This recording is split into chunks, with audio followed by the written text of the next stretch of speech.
Hello, you're very welcome to anyone watching this in the future. You're welcome to a Gauntlet Hangouts game. For those who don't know, the Gauntlet is a place on the internet where we get together and play cool games, like story games, role-playing games, indie games, OSR games. They've found at gauntlet-rpg.com. Check out the links down below. As always, they do blogs. They opened up forums recently. They do a zine every month, and they have the Hangouts calendar where games are arranged, such as this. And the game is part 2 of an ongoing series, weekly series of Masks: A New Generation by Brendan Conway, published by Magpie Games. We are using the Apocalypse Sonata playset. But who's who in this? So just same as always. We have the same cast of characters, which, for if anyone has been watching all of this, is rare. Usually, for some reason, one person's in, one person out, but we have the same 4 from last week.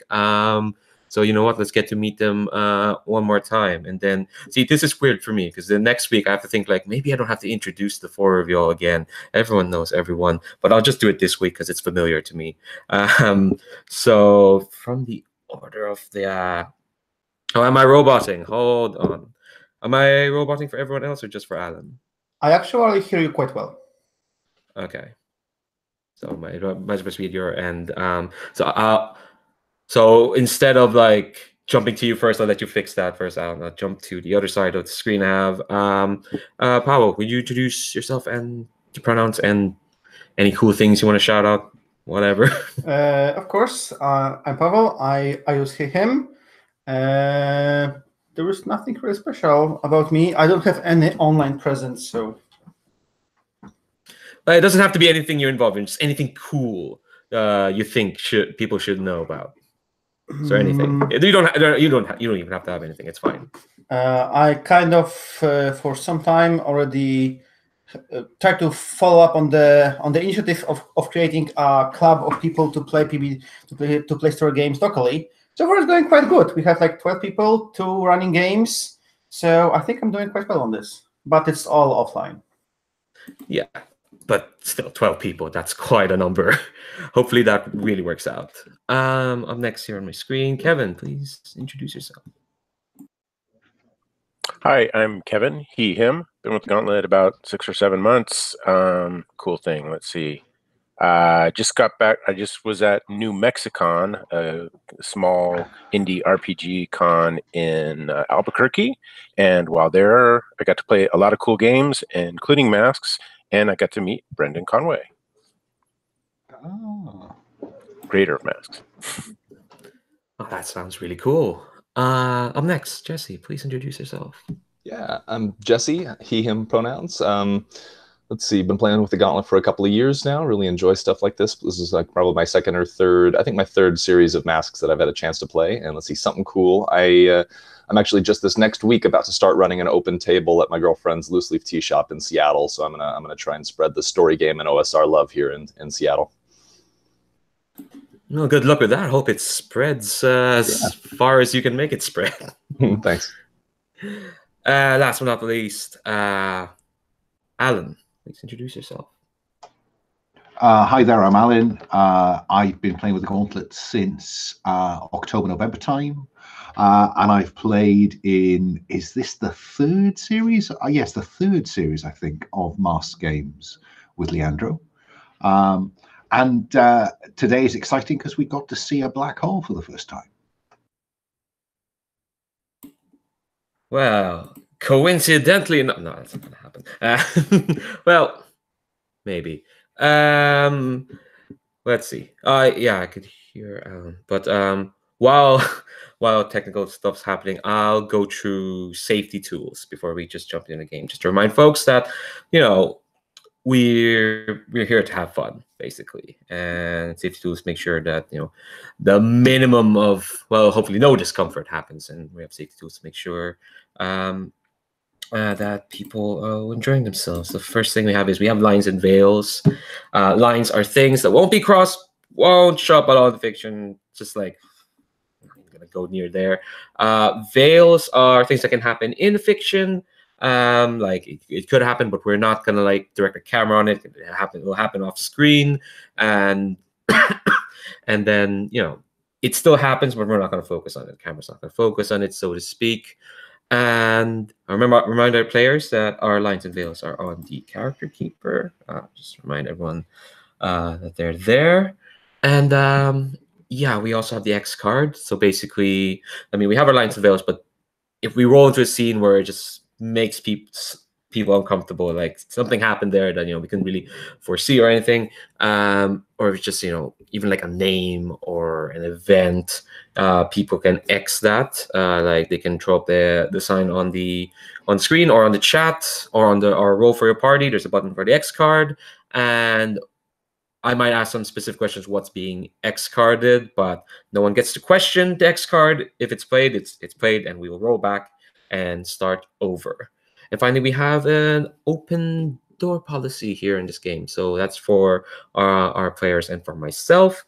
Basically, if there's an emergency, if you have to step away from the table because of an emergency, or it turns out you're more tired than you thought, or you just need a break, even for like 5 minutes or 10 minutes, you can call that at any time during the game. So again, health is the most important part, really.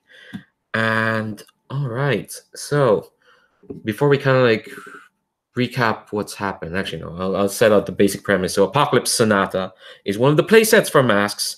In this one, we're going on a cosmic adventure through space and time. This is the yearly crossover Into the Stars, Big Threat, Jack Kirby. This is the Galactus trilogy and the Fourth World and other comic book references. Infinity Gauntlet. There we go. All that. And so our heroes are leaving Earth, or at least the Earth they know, and going out to the stars for a quest. It's like any people who go out of the world, they're all looking for themselves and looking for specific things, I guess. So let's get to know then first, kind of like the characters that are on this quest. I'm gonna go the opposite way of the character keeper this time. I'm gonna start from right to left. So start where we left off in the introduction. So Alan, so this basically, just so everyone remembers like what our characters are, just the pitch and whatnot. And what? Also, name one thing they did from the previous session. So I'll just like remind folks. So I'll start at the other end of the character keeper. Alan, tell us about our transform and how they've been doing.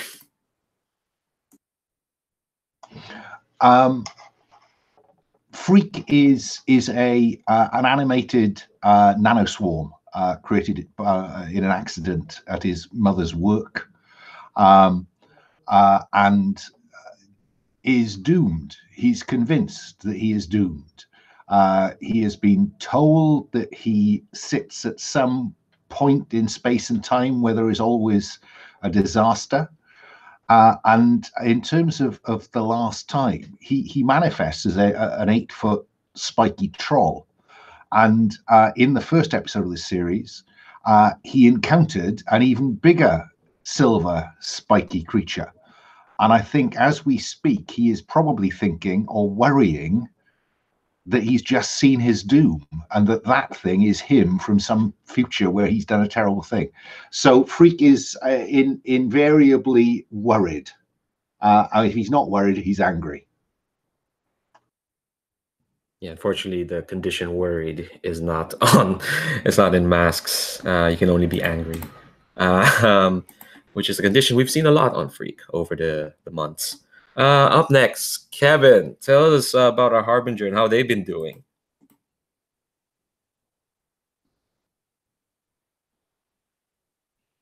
Oh dear. That's okay. So it's having some technical issues here. And now apparently, hold on, let me check. Is there? Okay, so while Kevin's will probably BRB and see what's what. All right, so let's skip over Kevin for now and let's go to Jesse. Jesse, tell us about our Nova and how they've been doing. Sure. So playing the Nova, real name Joseph with he, him pronouns. His hero name of Graviton, which he made up just as a goof because he hates the idea of a superhero name. He has gravity manipulation powers. So we've got kind of a kid that's, you know, relatively scrawny because he's been using gravity to augment everything he does for most of his life. He wears, you know, baggy clothing, baggy jeans, big baggy like hoodie, and that's kind of, you know, just refuses any type of costume.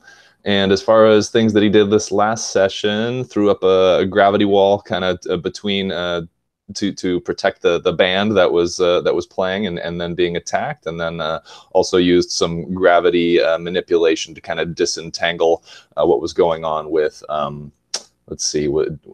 Freak and the guy that we were battling at the time. So kind of helped to separate those two.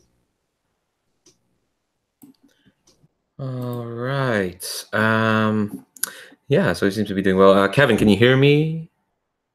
Kevin? Okay. All right, hold on. Let me...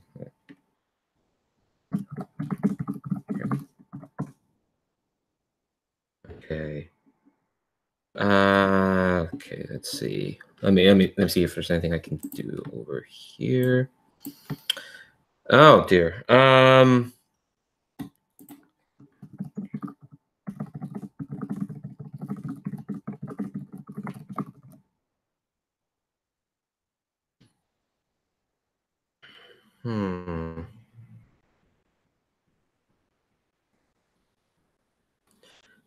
Sorry, some technical difficulties here. Yeah.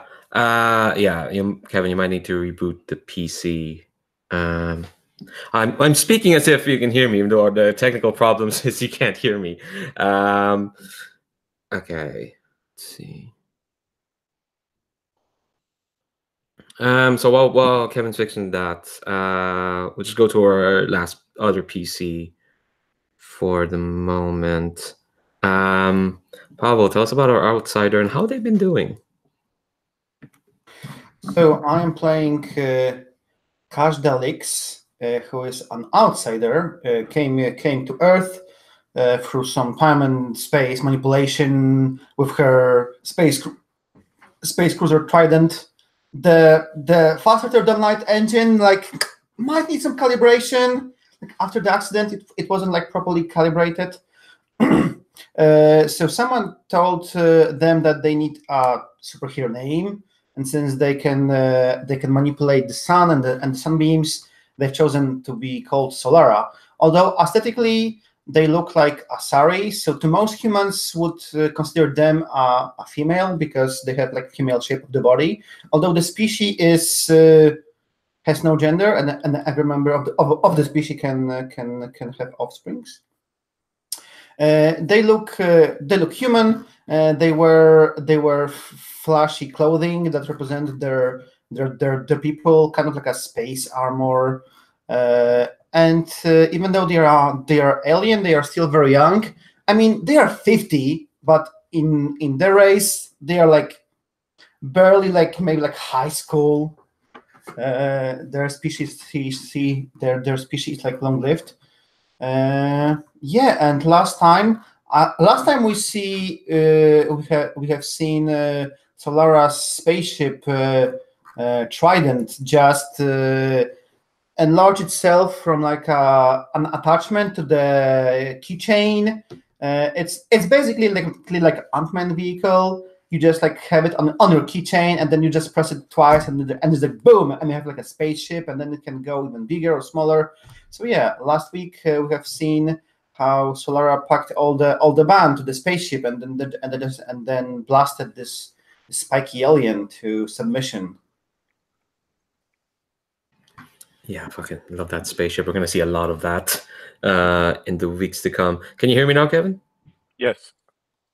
Yes. Fantastic. All right. So can I quickly hear from Alan and Jesse just to confirm that that's working? Testing 1 2 3. Testing 1 Good. 2 3. All right. Big test. Next. All right. Can you hear me? Awesome. Perfect. All right. Fab. technological gremlins have been banished, so now we can hear all about our harbinger then and what they've been up to in the previous session. Okay, see if I can recall all this. So my character, I'm playing the harbinger. This is Paradox 3. This is a character who essentially looks like a Borg. He's got a lot of technological devices attached and whatnot. He's come from the future, and he's here to correct some big thing, some big problem he's here to solve. Problem is, as he has shown up here, things, his very presence and every action he's taken is altering the future, which is affecting his memories of the future. So he's a little confused and such as to what everybody's role is. Exciting things from the last session include that he sort of is being looked at as the leader of the team, or at least was last session, and that was interesting and fun. And what else? Well, I think we will probably get around to it. But he learned that this. I haven't really shared this with the team yet, but through connecting the dots, he has become aware that this Kybalion person is of a person of note. I'll leave it at that. Person of note in the future, very specific role. So, okay. So, just quick recap, yeah? You went to a Clash tribute band, enjoying yourself. Aliens came, demanded to take the band, and you saved the band. And now you have drawn the ire of this person named Ominus. And this other person, Kybalion, has called you to a location in Earth to basically like, look, I'm gonna deal with you. I'm gonna tell you all what's happening, basically. So while kind of like in fiction, while you're all kind of like in this spaceship, coming towards this place, let's do Paradox, your start of session move. So at the start of each session, or when time passes, you're gonna roll plus Savior, to find out how your investigations into the timeline have been going. Also, as well, when you add a name to the list, they gain influence over you. So I'm just gonna like mark down that Kybalion now has influence over you. But as do all adults, right? Yes, but no, this one, like, well, is Kybalion an adult? Well, I guess they're kind of an adult. But yeah, but this just so like mechanically, so it's just there. I mean, just so we remember that, you know, not only are they an adult, but they're an adult of note to you. All right, so I'm going to go ahead and re-roll and add my savior. Oh, that's a high roll. 11. That's like a 13. Jesus. All right. On the hit, choose one figure noted above or one aspect of the future world you can remember. You found a lead to follow to learn more about how the present version of that figure or aspect became the future version. And on a 10+, this lead is particularly strong right now. You can ask the GM one question about the figure or aspect, and they will answer honestly. So you only have one thing on your list, unless you want to choose an aspect. But it's Kybalion, and I learned that he is a traitor. So if I can ask a question, what specifically does he do to earn that moniker? So we mentioned that your place, the singularity, this grayscale monochrome future. We know that someone invented that kind of like machine to bring you all into the singularity. And you kind of learned through some judicious rolling in the previous session that how your world got calibrated was thanks to pieces of the Sonata, which you only know of as the Sonata, but Freak would know a lot about it. Well, you heard the robots shouting about the Sonata and why they're therefore screaming, not Daleks. So how Kybalion earned the moniker of traitor? Well, that's the thing. The person with the most knowledge of the Sonata on Earth throughout all this time is this Kybalion. And what you get from like your research into like your history, as more of your memories kind of get unscrambled, is that whoever created Singularity, they got the Sonata from Kybalion. Like, nobody's sure how even Caban got it, but they got like a good chunk of the Sonata. Like, not the full of it, because otherwise the singularity would spread throughout the entire universe, but enough that they could calibrate the Earth.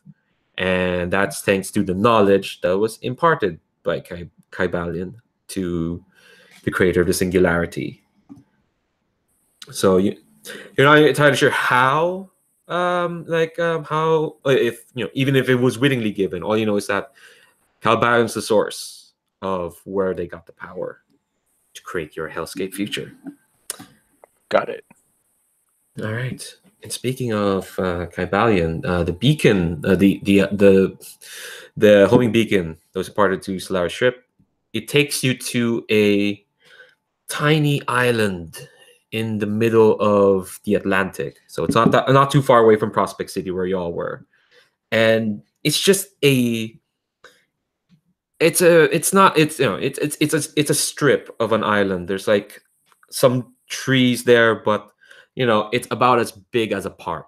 Well, not a park, half a park, I'd say, just in the middle of it. And it's nighttime, and there's stars all over the sky. I think the mood, at least from the band that you brought in, is a bit quiet. They're kind of like, what's happening here? But yeah, you land on, you see on the edge, on kind of like near the center of the island, next to this mound, is a hooded figure. And I assume kind of like as you land on the island, what are you all talking about?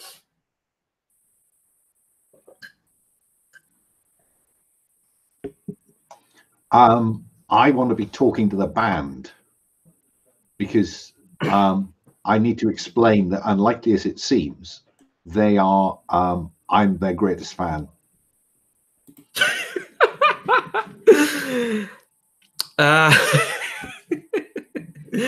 Actually, I think right now, this conversation might happen, but right now, the drummer specifically is looking at you. Are you in your schoolboy form, or are you in your spiky?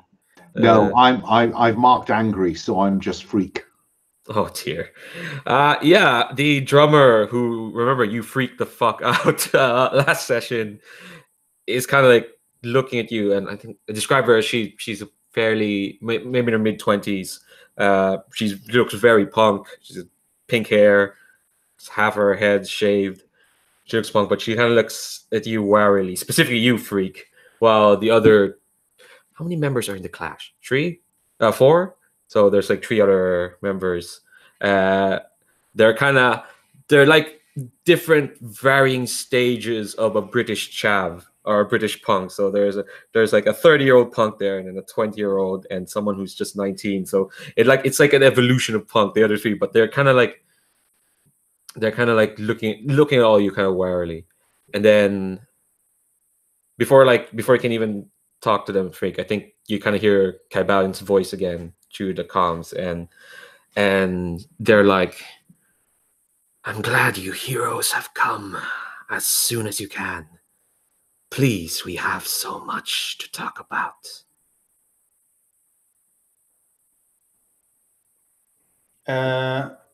Kajda like grabs the mic, because there has to be like a mic that we can like move around or whatever, and she's like, is that it? Is that your home? Like this whole island? Is it like is it like a secret base from the Bond movies, or? No, my home lies elsewhere, but this might be one of the most important places in all of creation right now. I imagine I imagine that like she like looks confused to the team, turns off the microphone, and just like says, "You told me that I'm weird. This guy is fucking nuts."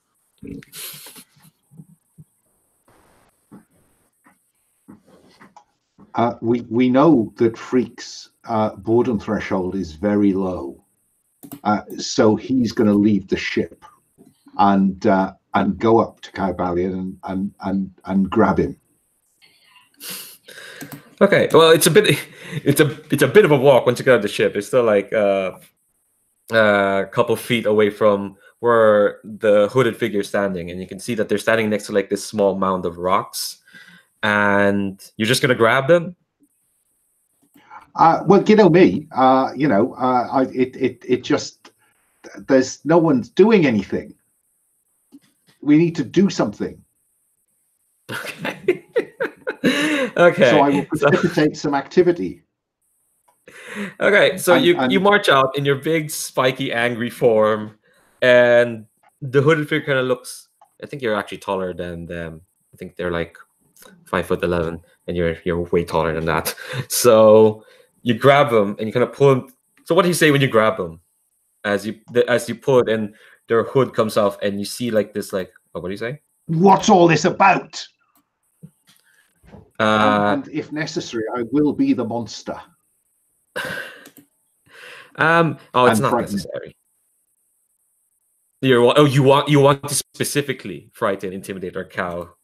Well, if I want him to spill, and if I need to frighten, intimidate, or cow him to do that, then so be it.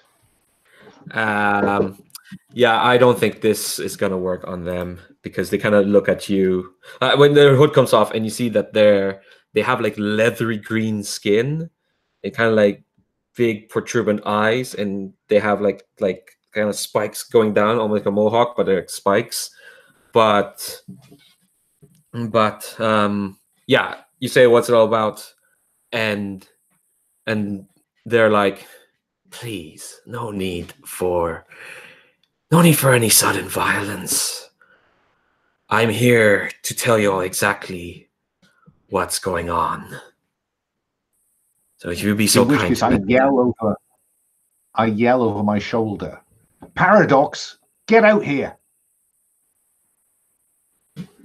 Right, but before leaving the ship, I'm going to notify the rest of the team that hasn't left that this Caliban, is it Caliban? It's not right. Kybalion. That this Kybalion is not to be trusted. I'll get into it later. I'll explain the rest later. But listen to him. Don't share anything with him. And then I'll leave the ship and go ahead and catch up. Yeah. And with that news, I'll definitely follow along as well.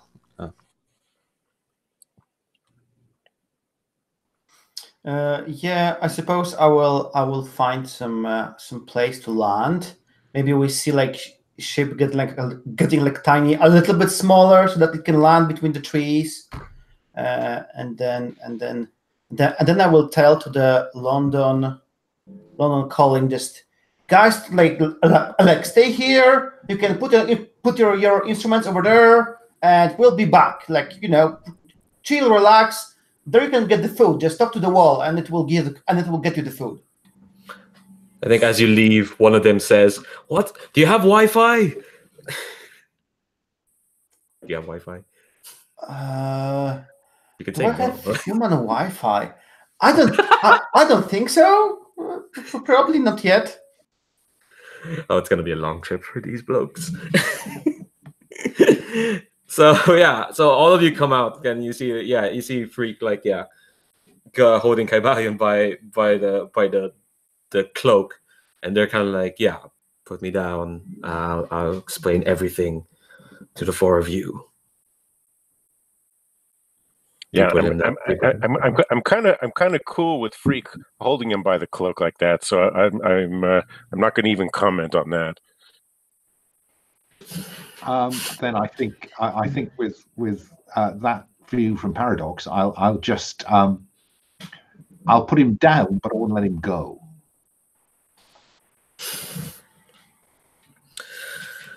Well, you have every right to mistrust.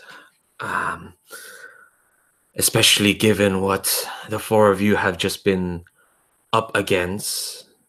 Although facing off against the soldier Venza, the dread enforcer of Ominus, and coming out alive is something to be commended for.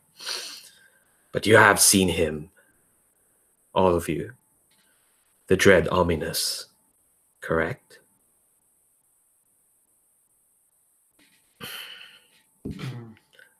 I think he was talking to us from his we've ship. seen-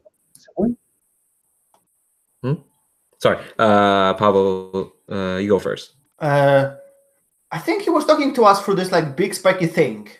Probably he had some speakers on this thing and he was talking to us through it. But I'm not sure if we have seen him. But yeah, please do tell us about this gentleman or whoever he is. Well, you may or may not seen Omnis, but he has certainly piqued your interest. And then they look at you, freak, and then they're like, "You piqued his interest because you have a piece of the Sonata, do you not?" I mean, and I just like almost say it, but then just look at, but then I just like look at Paradox and yeah, what is this Sonata? The Sonata, my dear Zenovian, is the key to everything. It is the music from which all of reality was birthed from. And it has been split into multiple parts, hidden all across the cosmos. For if they're brought together and played as a complete whole, whoever plays it will have the key to reorder the multiverse. That is what Ominus wants.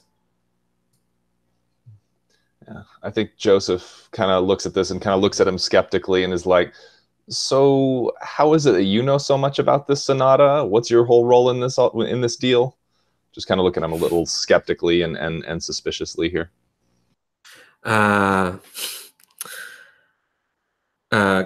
Kaiban kind of like lets off this grim sort of chuckle, and they're like, "I have fought in this war for the Sonata for so long, but I was not there at the start.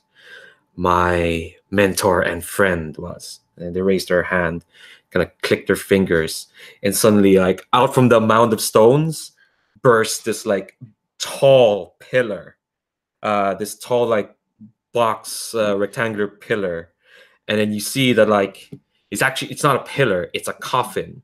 It's like gold metallic coffin, and you can see there's a glass over on one side, and you can see behind the glass, like just looking like they're sleeping, is a woman, cloth in like blue silks, skin. Her skin is gold, almost gold and metallic, and her eyes are closed.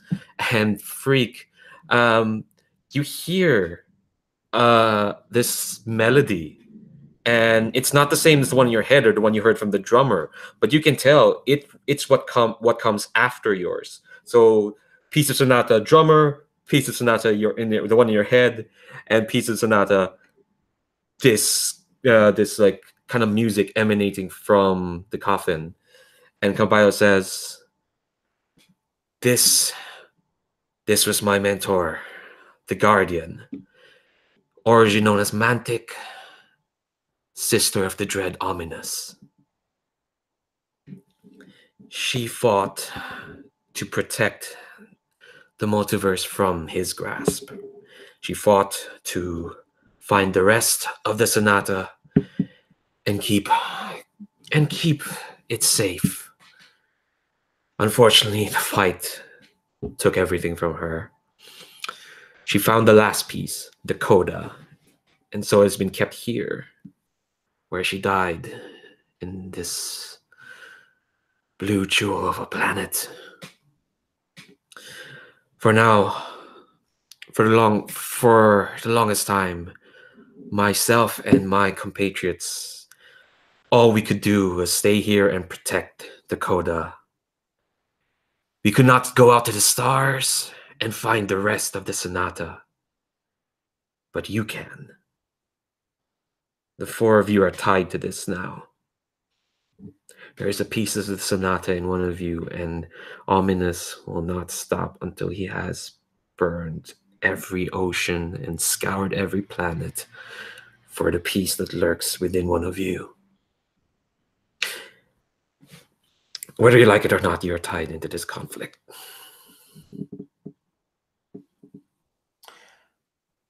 I'm very sorry for your loss, but if I'm hearing what you're saying, one piece is here. Theoretically, we have the other one, and one of us is the next one. So we have already like 3 pieces. If you can hold off to those 3 pieces, Ominus will not be able to get the Sonata. Well, the thing is, but Ominus knows of your existence now, does he not? Yeah, I guess we kicked his enforcer, so he might be angry. But that is one enforcer. Ominus's resources, his armies, his soldiers, his experiments, his planets, they are the wealth of an empire, which will now be directed upon the 4 of you. The time for protection is over, unfortunately. The time for action is now at hand. We have to assemble the Sonata and use it against Ominus. How many pieces are there? There are 3 here right now on this island, and I can feel it. There are 3 left. It's how many other pieces? Oh, sorry, say that again? No, you anticipate my question. There are 3 left out. Yes, there are 3 left out. There are 3 left out. One of whom we know the location of, although it has been proved tricky to extract. The other one is still unknown to us, and we were looking for it. The 3rd piece is with Ominus himself. That piece we will have to save for last. We cannot hope to stand against the might of Ominus without the rest of the Sonata. I would like to pierce the mask on this guy, because there's 2 things that worry me. One, because I assume that everything is about my doom, that part of the Sonata's in me. And 2, I don't trust him as far as I could throw him. Mind you, I could throw him quite a long way. You could try, but no, it's pierce the mask first. That's when we were mundane, though. Oh, but yes, I've just realised. Sorry, my mundane went down even further last time, didn't it? I think. Yeah. Okay, well, I'm confident. Are you? Remember the last time you tried to pierce the mask like 4 times in a session, and you gained an advance? Well, we're on a roll. I've just rolled 3 on the dice, and the good thing is that even if I'd had +2, I would still have failed. On a bike. Okay. I think oh, this will be small. Don't worry. This will be too much. You're just gonna take a condition, and Kaiban's not gonna say anything, but the way they're looking at you is with recognition, especially when he talked about the enforcer, Venza, they're called. How are you feeling?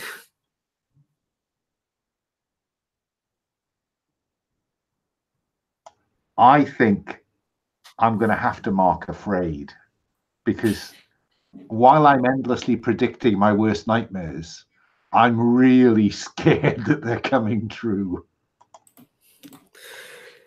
Yeah. So I think I let him go and just melt into the back of the group.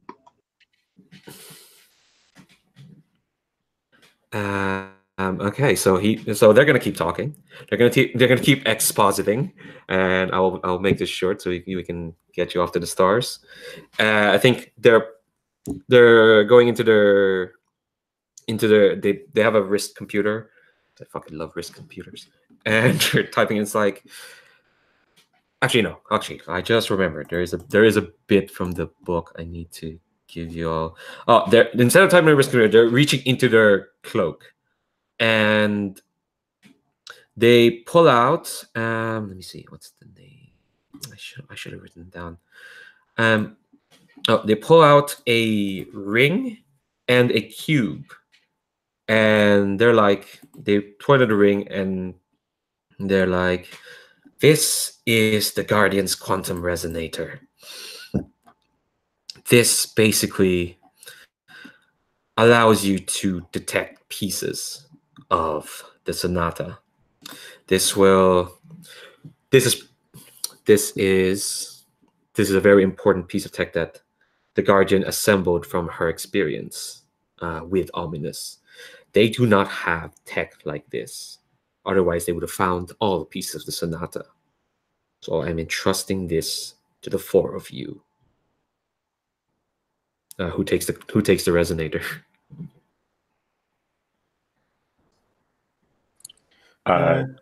Paradox would certainly step forward and be interested in this.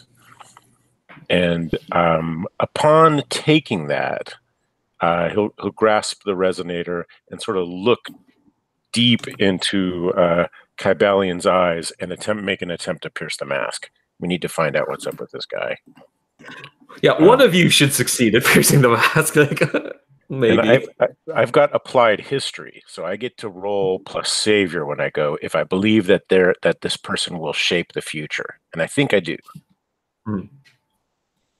Go ahead. So we'll see how this goes.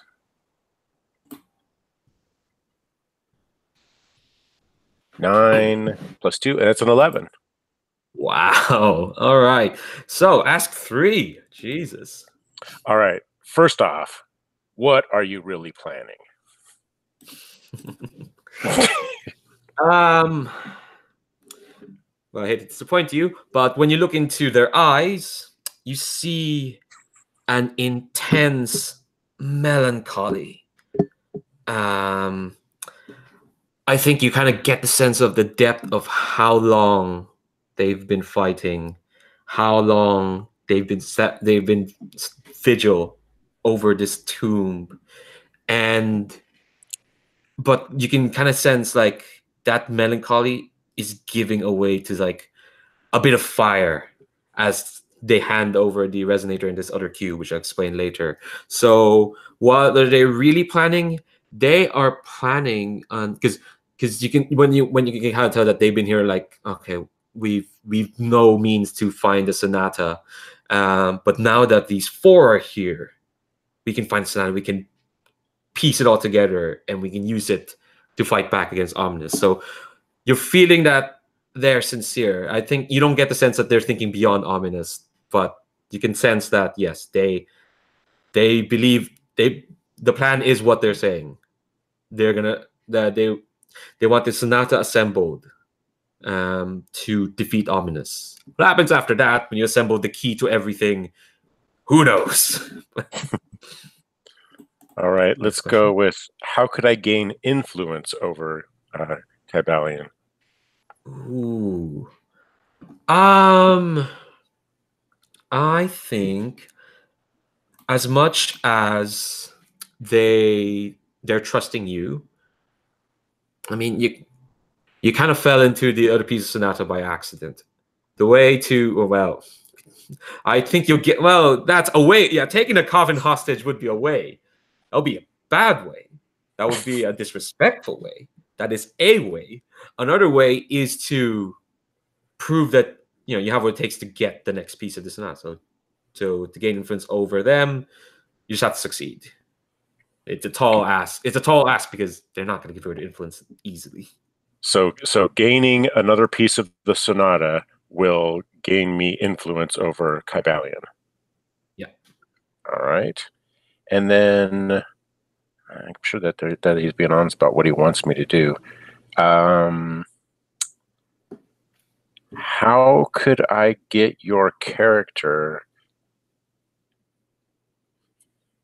to trust me? Ooh. I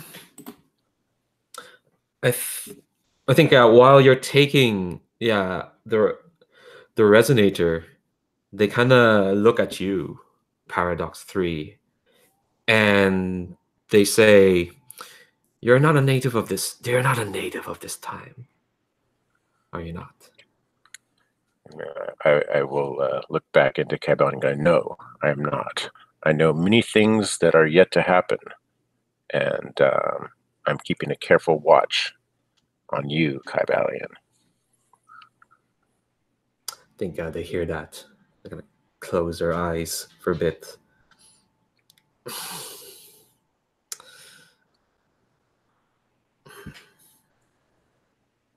That's only fair. You're kind, those who try to set things right. We could only imagine what horrors you're trying to prevent. But if you intend to keep an eye on me, for it seems that my path will intertwine with yours, and they kind of look at you. If you think that whatever I do will be an impediment, to your cause, then freely I'll give you the right to impede on my path as well. Good to know. So And you with take that- the rest. With that, So you he take- turns. Yeah. Yeah. It's cool. Oh yeah, the cube. Yeah, he's holding out the other thing as he. I think Kaiban whispers that to you. Actually, I don't think they let anyone else hear that. And Okay. the cube is like, this is a space-time continuum folder. Not an actual folder, but one that folds space and time. This is another fruit of the Guardian's intellect. Certainly better than the limited minds that Ominus has found for himself. This will allow you to traverse space and time. Install this upon your ship, and you'll be able to go to places you never thought possible to visit. Who takes the cube? Whoa, so it's just like a detector and a space engine in one little cube? Yeah, Kabali nods. I should really make a scan of it and send it to Xanov. Like, wow, if we could make like a, yeah, interesting. I think Kabali gives you the cube with a bit more hesitancy. Oh yeah, because there were like 2 items, yes? Yeah. The resonator paradox Okay. has it now. The ring, Okay. and you have the cube, which Okay. is gonna let you travel all over the place. Okay. It's basically a hyperspace engine. Yeah, I suppose like Solara like faces everyone else and just like ask, cool guys, so let's grab some of the Earthlink spaceships and then we can then use it as a home base. Yes? Do you have some mighty spaceships?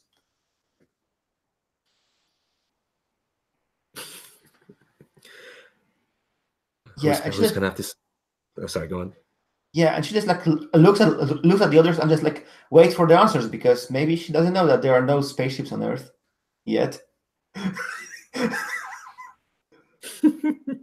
Like, really, guys? You don't have spaceships yet?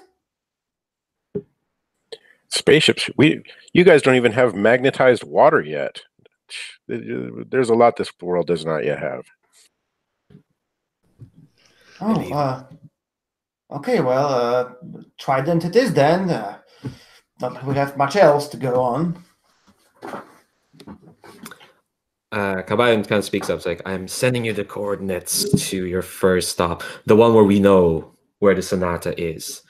You are headed to. Let me look at my notes. Sorry. You're headed to the Universalis Festival, the largest gathering of diverse cultures around the universe there is. And now they pull out the wrist computer. I have to get a wrist computer on the screen, and many species, many different races, planets come together to celebrate that most honest of art, music. Now, according to the events of what transpired today, it seems that you already have an act with you, and I will recommend to keep all the pieces of the sonata that we have acquired together. We will keep vigil over the tomb of the Guardian and work towards finding a way to Ominus's forces, while the four of you will retrieve the rest of the sonata.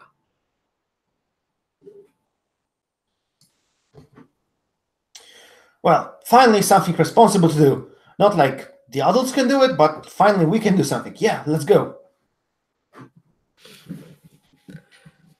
Yeah, that Kabayan's just like, "Oh, nah," but they just say like, yeah, we'll be in touch. Good luck and Godspeed. Actually, no, they don't say Godspeed. I don't know if they believe in a god. Just good luck.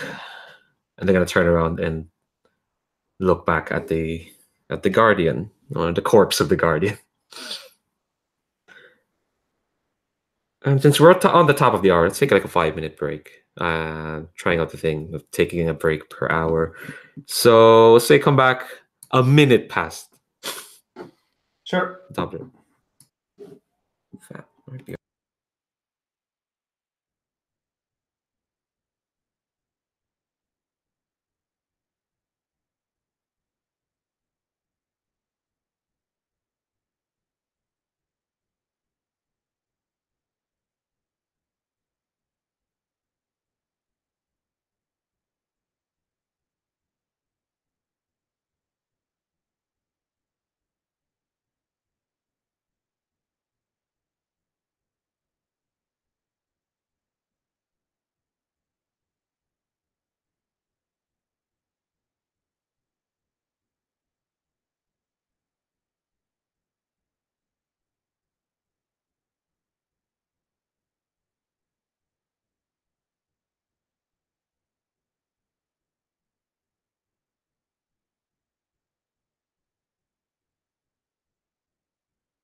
I just realized that I have to come up with 4 NPC names for this band. They can't just be collectively just London Calling. There are 4 people there.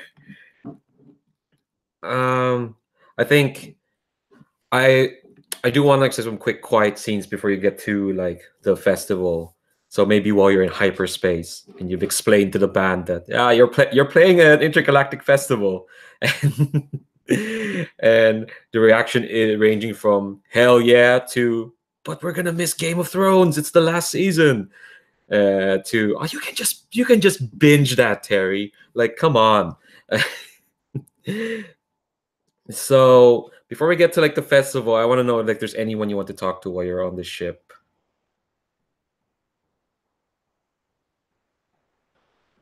I'd quite like a scene with Paradox 3.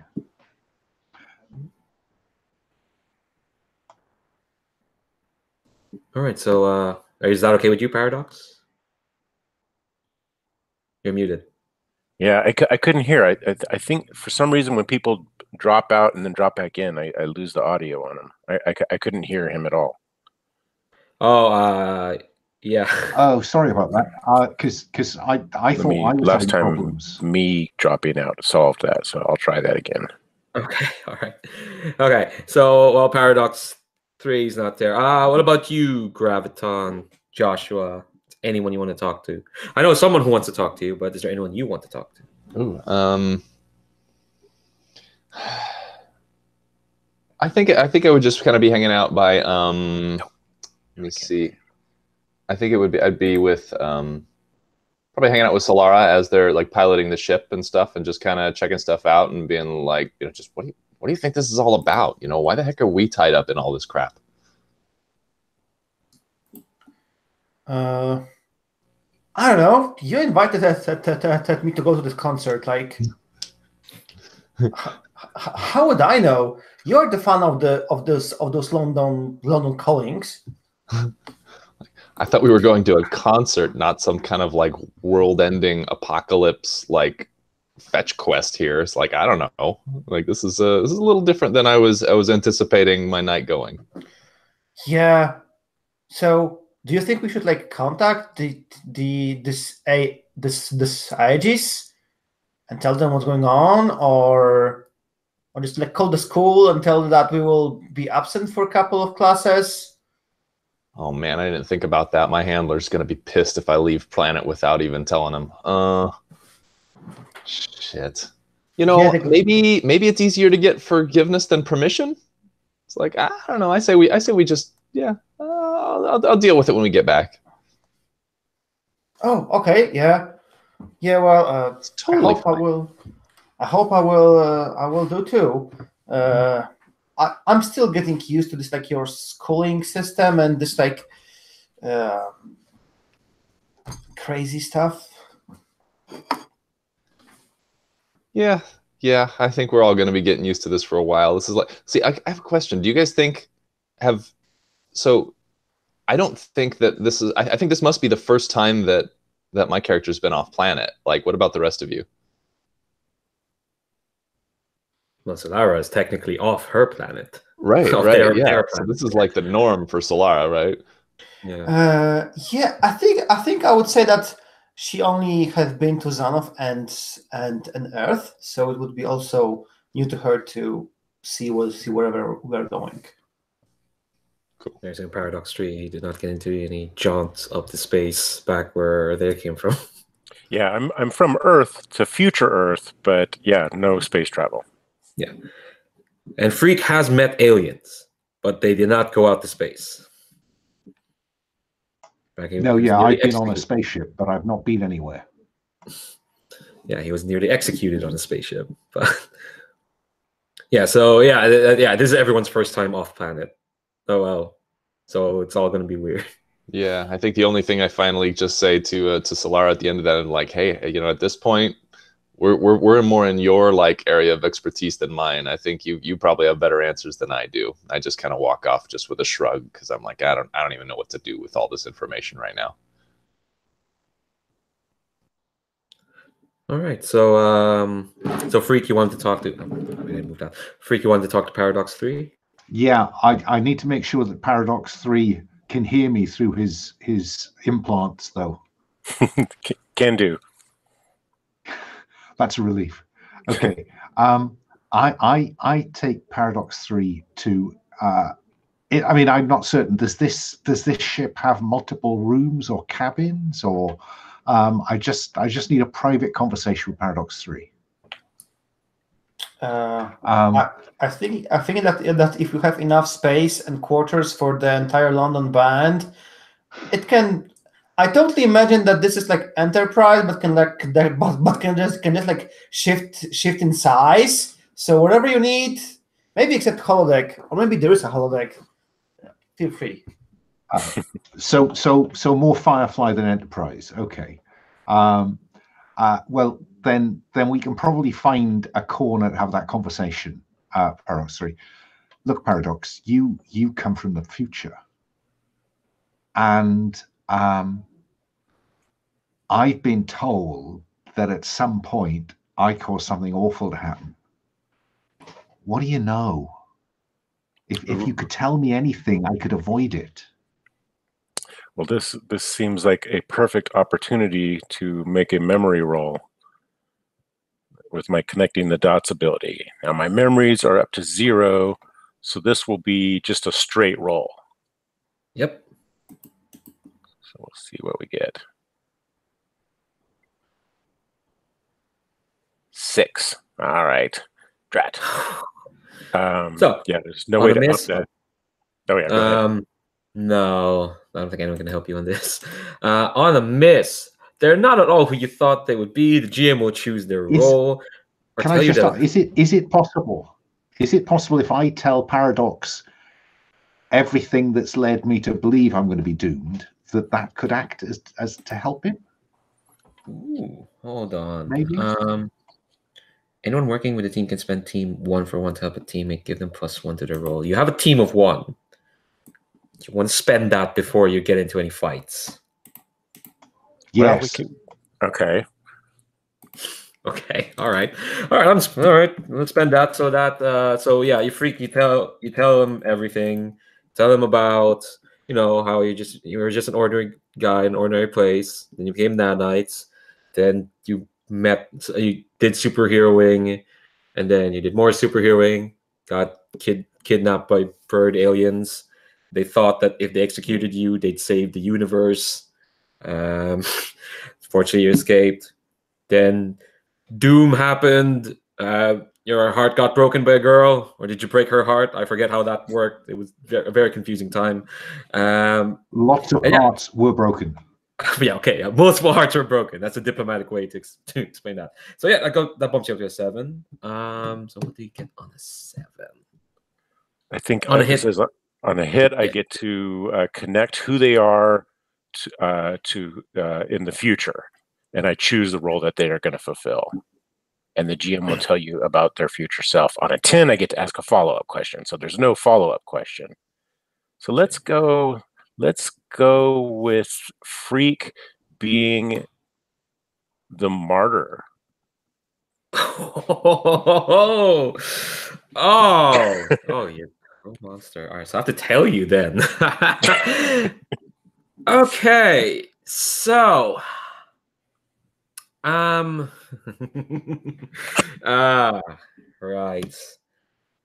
God, this kind of has to relate to the future. Doesn't really have to be your Okay. I think what you see what you kind of see is this ruined what looks like what used to be a resplendent throne room was now ruined by like battle and carnage. Pillars have come down, marble is all destroyed, and like the roof has kind of been torn open, and you can see this boiling, screaming sky that's just fulminating in this red heat, and you hear music that so far in this group only Freak has really been privy of. You can't hear the first three pieces, but you can hear the rest. You can hear like the pieces of the sonata that y'all have heard, but you can tell that like in this scene, this is being played in like almost full force, and you can see the tall creature that you fought in the theater. Actually, you see like flashes of scenes. You see Freak fighting the tall creature, the two of them kind of colliding upon each other, and then you can't tell like who's assimilated who's brought into each other, and then you just cuts to like Freak, or the spiky creature, kind of like limp as a hand has been thrust into their chest, and you can hear like panting as the hand kind of brings Freak closer to this hooded figure, and you hear a voice going, "The sonata is all mine." That voice, is it Kybalian's? It's what it sounded like. Oh, damn! I was using their voice. Actually, you know what? You only see the hand. There we go. That's ambiguous enough. Okay. That's perfectly ambiguous enough. So that's what you see. Do you? All right. So what this looks like is Paradox sort of. I guess he'll be like maybe like Tony Stark in I forget which movie, was kind of flipping through those like 3D sort of pages and tabs and such, and he's scanning his stuff and scratching his head, and he goes, "Freak, I see you playing a big heroic role in this. I'm not gonna reveal that he is a martyr. I think that's a bit that's a tough blow to take. And in fact, I'm not great at it, but I'm going to attempt to comfort or support Freak at this moment. I'm going to say, pat him on the shoulder and say, yes, you are very brave, and in the time to come, in regards to this sonata, you're going to play a key role. You're going to face, I don't know if we know the name of that big, tall guy again, but the thing that Benza? Venza.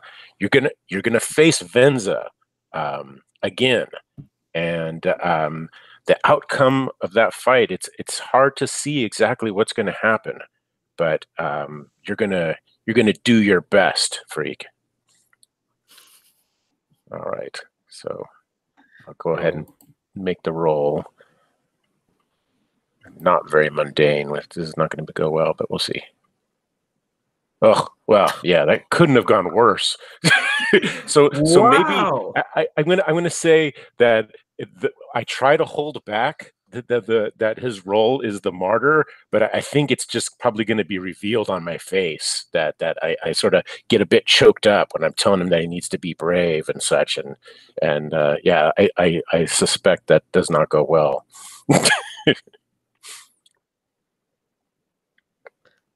Mark potential. Why you're there? And I think Freak kind of looks at him and goes, "Thank you," and goes away feeling no less hopeless than he did before. Paradox sort of just puts his head down and is trying to recover from this image that he was plagued by. All right. So people are talking in the chat. Pablo, you want to continue that scene with Joseph, Solara? Yeah, for a moment longer. So I actually imagined that maybe this scene was like taking place in the like engine room, and Solara was like attaching this thing to the engine, and then we see a lot of cables everywhere, and there was like she had to like build up like an interface, like a fiber wire. We see some a lot of fancy tech and cables and this like plasma engine somewhere over there, and she's like dirty with like the oil and other fluids of the ship, and she just like shouts to stop Joseph, who she fancy, like, hey Joseph, before you go, can you like hand me this key over there? Yeah, and I think so. You're looking for what? What are you asking him to grab?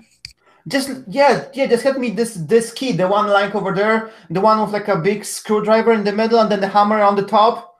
So I think nice. The automotive hammer. Perfect. Yeah, I walk over to it and I probably like I touch it with my finger and then I look at you and I think I like tether you to gravitationally so it like starts to like, fly towards you in the air. Yeah. And I think she like grabs and goes on to continue working. But then she goes and she says, so Joseph, I don't feel like I told you enough about my homeworld, and apparently it's also being endangered by this like ominous presence. So how about I tell you something about Xanath, and because I've been on Earth, I've seen a lot, and now I can compare the two things and share my findings with you. Yeah, I say, hey, my first time in space. You know more than I do. Tell me. Heck yes. Cool. So I have a move, not so different after all. When you talk about your home, roll plus freak. So it's going to be interesting. Freak is +1. It's a 9. So on a 9. I can choose one. I can confess a flaw of my home, mislead them about my home, or describe the glory of my home. And I think she goes to say, I have to say that one thing that you Earthlings do excellent is that we, the young people, we just like go and hang out and do some stuff.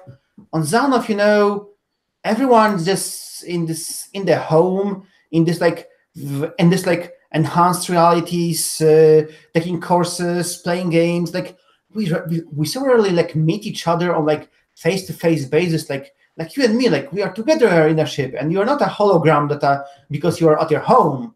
We are just like, together here, and it's fascinating. Yeah, and I think we might get a shot of like Joseph kind of like cocking his head and like remembering something, and we might even get it like a flash of the camera showing Joseph like in his room playing on like a console with like headset on and whatnot, so like not even interacting with other people, and so that's kind of probably part. He's like, and then he comes back to this conversation. He's like, yeah, totally different from how we do things on Earth. Definitely, absolutely. Yeah. Cool. So I confess a flaw of my home, and I add 1 to the team pool. Fab. Oh, while you're in this engine room, suddenly you hear blaring music that shouldn't be heard in the engine room, but it's so loud, and that's the band practicing because they've got a gig. So you just hear like. So Justin, do you think we should like let the band play at this multi-species musical festival, or should we hide them here on the ship? Oh man, I don't know. I mean, if we're trying to get into this festival, I mean, I don't know how else we're going to infiltrate it as well, without a band. But like, we also do have to protect the part of the Sonata that they know, right? Yeah, I don't know. Yeah, maybe we can like ask the drummer, because I think Paradox said it's the drummer.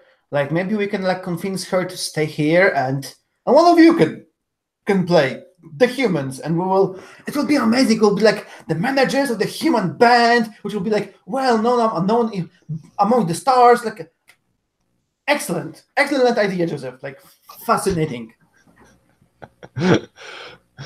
Yeah, I think Joseph is just kind of like, all right, works for me. Yeah, I don't know. Like, I mean, I guess we could maybe, at the very least, we should make sure they don't play the same song, right? I mean, we don't want anyone else hearing that Sonata again. Because what was the song they were playing when it happened? Do we remember? Did we have a specific song? I think it was London Calling. Was it? Okay, yeah, we gotta make sure that they do not play that in front of anyone else. But London Calling is the name of the band, is it not? Yeah, I think and a clash number. yeah, yeah. And at this point, Joseph just kind of shrugs his shoulders, like, "Ah." Okay. So we'll figure it out after we see what's happening at the festival. But to have this human band play on this multi-species festival, I only heard of this maybe, and it's going to be glorious. Yeah, let's go. Should be pretty great. Yeah. I also have like a technical question because one of my moves require me to alter human devices, and since we are on my ship in space, I don't think there are almost any human devices for me to alterate. So maybe I will exchange that move for something else. Yeah, I'm fine with that. Yeah, because like I don't know if I get my mileage out of that move unless we go to like alternate human dimension next session, or you mess with people's phones. I'm assuming people have phones. Like that guy was asking for a Wi-Fi code, and, and there was no Wi-Fi code. Or you could weaponize the band's equipment. Ooh. You could weaponize the So do you think I should? Do you think I should like keep the move? I'll the option to swap it out will always be on the table, but like I think I would exchange it because like having only musical instruments like kind of is like very limiting. Yeah, okay, that's fine. I'm fine with that. All right, so let's get to this festival. So when you come out of hyperspace, the sight you see is frankly ridiculous because floating out in space as you get close is kind of like this cornucopia of color. Is kind of you can kind of see like this kind of like blob of color that's bracketed by these two long arms. And you can see that they're arms. You can see that they're curled into fists, and the arms kind of go up. They're floating. They're kind of bracketing like this blob, which you can now see from far away is actually like a lot of people, and a lot of like some buildings or whatnot, like crowds, and they're bracketed by these big arms, and you can see they're all looking at this gigantic like head whose mouth is open wide, and you can see that the mouth is a stage, and the roof is kind of like the mouth there, and you can kind of see this big gigantic godlike dead creature, this thing, and then so that's kind of like the big sight that you see, and then you kind of hear a beep through your comms, and it auto translates to English because reasons. We're not gonna. Well, could be interesting, but not today. They expect a lot of people here, so they probably have something set up so you can hear the yeah, giant corpse stadium, definitely, and you can hear going Zenovian vehicle class space cruiser Trident, please direct your landing towards port A21B. That's where we process all musicians participating in the Universalis Festival. Please direct your attention to port 21B. Welcome to the Universalis Festival, Earth representatives. Oh yes. Thank you. Yes, we will fly right there. And what is this gibberish? Someone link to the chat. It's a broken link. Ignore that. Yes. We will go directly to this landing. Thank you, Space Flight Control. Thank you. Yeah, as you kind of found there, one of the band members, Terry, I think the one who wanted the Wi-Fi, is kind of like, oh my god, we're gonna perform on a mouth. Holy crap! And his bandmate is kind of like, yeah, it's gonna be exciting. Although the drummer kind of looks tired and worried as she's kind of sees all this. Yeah, about that, and I imagine that all of us are on the bridge right now because why not? And I would just like look on Paradox, and I would say, so Paradox, what was about this Sonata and our fabulous drummer? Was it this particular songs, her style? Like maybe we should allow you to stay on the ship while someone takes your place, and just to be sure that the bad guys don't get you. Like, can you remind me what was it, Paradox? Yes. I think I think this Solara that you're exactly right. We need to protect. I don't know. Did the drummer have a name yet? Yeah. You no one interacted with her. Her name is Ash. Ash. Ash needs our protection, and quite frankly, she looks like she needs the rest. So if we can keep her on board the ship, maybe one of us could sub in as drummer. I'm not sure who feels the best qualified for such a task, but maybe we can have tryouts or something. Freak kind of looks up and says, "You mean play on stage with London Calling?" Freak seems to be the big fan of the band. I think he probably knows the material. Yeah. One of the band members. I think he has a bit of a beard. He's a bit bald. He kind of looks at you, Spiky Freak, and is like, why? We don't just let anyone play with London Calling. They have to be true Clash heads. And then I extrude a drum kit. Yeah. Ash, the drummer, kind of backs away at that. When you do that, she's not. Actually, you probably noticed that, like, she keeps kind of directing her eyes at Joseph because Joseph's the most normal out of the four of you.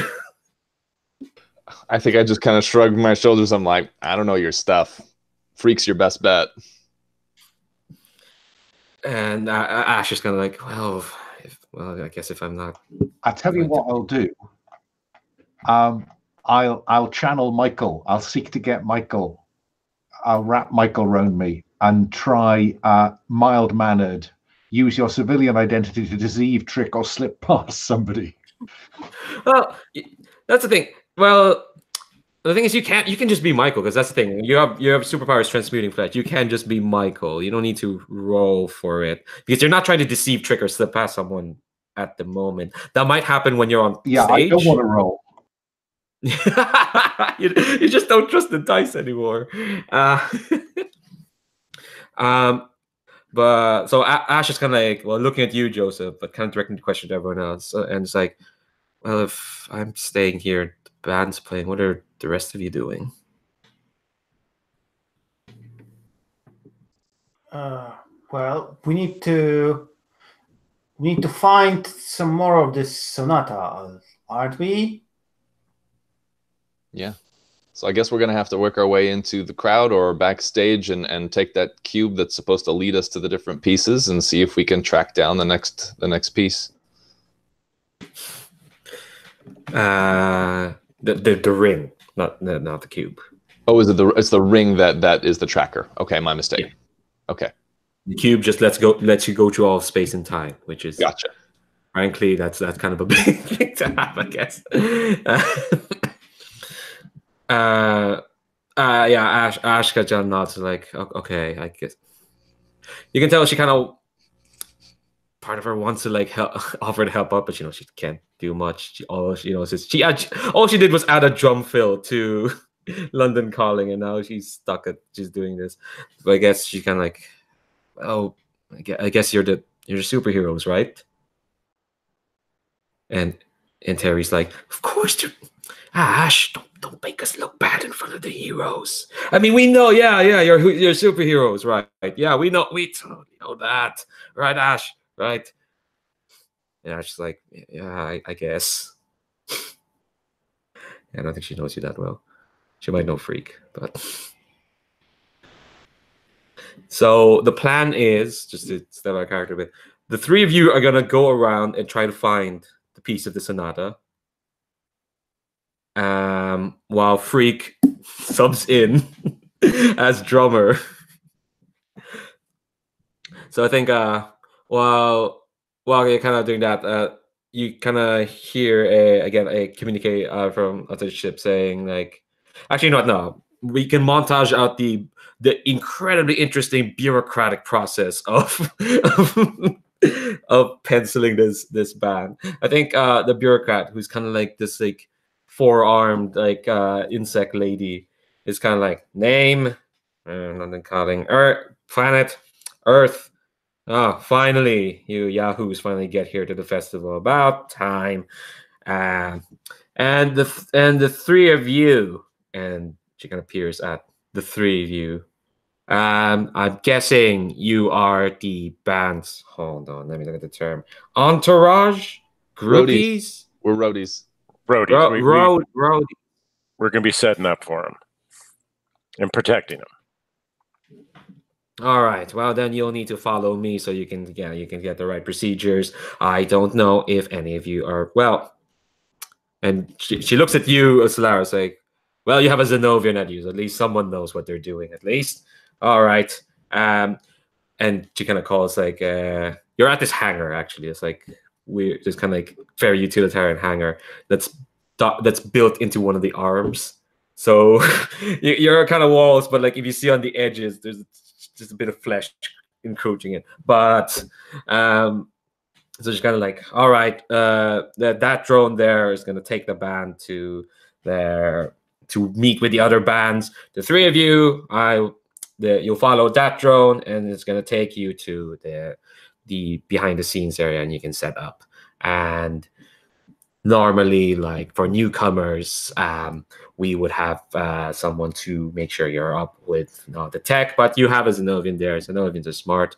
She'll make sure you're on the straight and narrow. So if you follow the drone over there, please stick to the drone's path. There are multiple areas that are restricted. Just ask the drone if areas are not, but generally speaking, please just follow the drone. Yes, sure. So, do you have like a plan for the festival? Sorry, what a plan? Like who's playing when, what is happening where, Actually, you know what? While we're here, let's do some world building. Why don't the four of you each come up with an act from an alien world or something? Whatever it is, whatever. This is just a bit for fun, but the plan will be like London Calling is going to play probably in like 4 hours or so. This festival is ongoing for like, and I think the forearm lady is kind of like, this festival runs for at least a month. After all, we have so many acts from so many different corners of the galaxy that it just takes a while. Everyone's here basically for an elongated vacation. Don't worry though, the processing we receive puts Earth at a priority. After all, this is kind of Earth's debut into the grand stage, so you will be on in 4 hours. Hopefully, that's enough time for all of you to set up. That's really perfect. As part of this montage of wandering around backstage, can somebody look into a room thinking that's where we have to go to find the band from the Star Wars cantina warming up? Damn it. Oh, great. Oh, you just canonized Star Wars. Okay. All right. Yeah, I can't say no to you. Yeah, you hear the familiar tunes, and then suddenly you're like, oh my god, the church. Okay, no, we're not gonna get to this tangent. Yeah, I have it because the band, you are kind of and with you, I guess, Freak as Michael, it's kind of being directed towards the where all the and where the bands are, while the three of you probably lugging the equipment.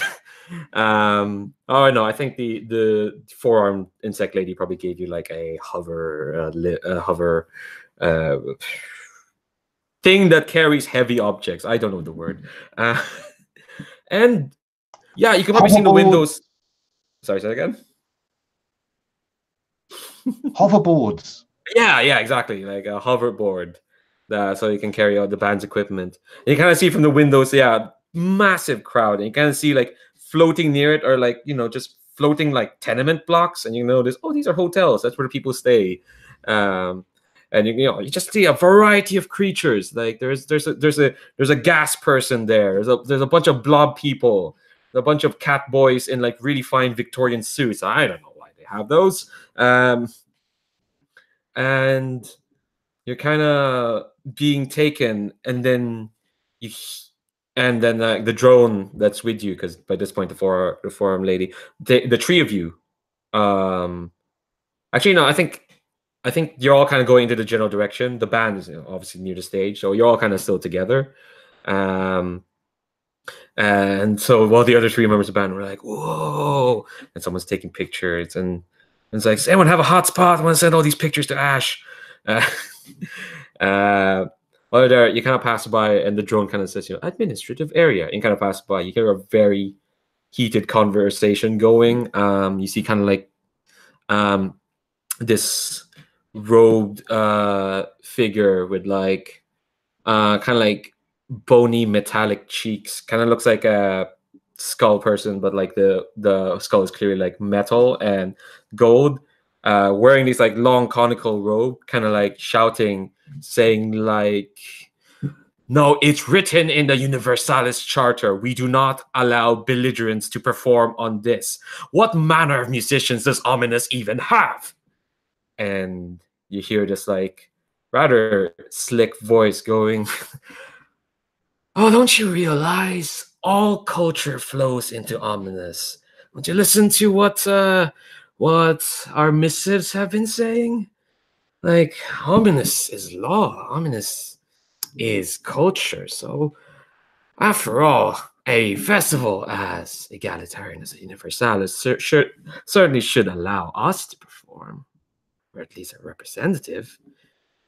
You're gonna pass by, you see like the skull person, the conical figure, and you see this like really incongruously, this like very tall, like 8 foot tall person wearing like a very nice like suit with like gold styling over it. They're wearing gloves, but you can see like their face is like bone white. They kind of have like clipped small they're bone white, and their eyes are very sharp, as if like they're wearing a mask, and you can only see like the sharp eye holes.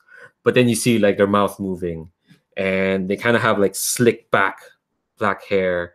They look oily as fuck, basically. And do we see those people representing who represent Ominus? Do they check in, like, they are taking in like after us, yes? Yeah, you're kind of passing by this argument, and you see like the person in the suit behind them are like he's 3 figures shivering in rags. One of them is barely holding a flute, and they look like they came from a Victorian factory, like smog all over them. And then as you pass by, they kind of see the figure, the mask-like figure, turns around and sees you, and it's like, oh, well, look at that. Earth's finally emerged from your prolonged Stone Age.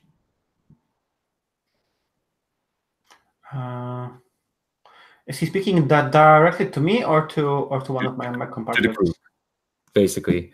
This person's kind of leering at you all.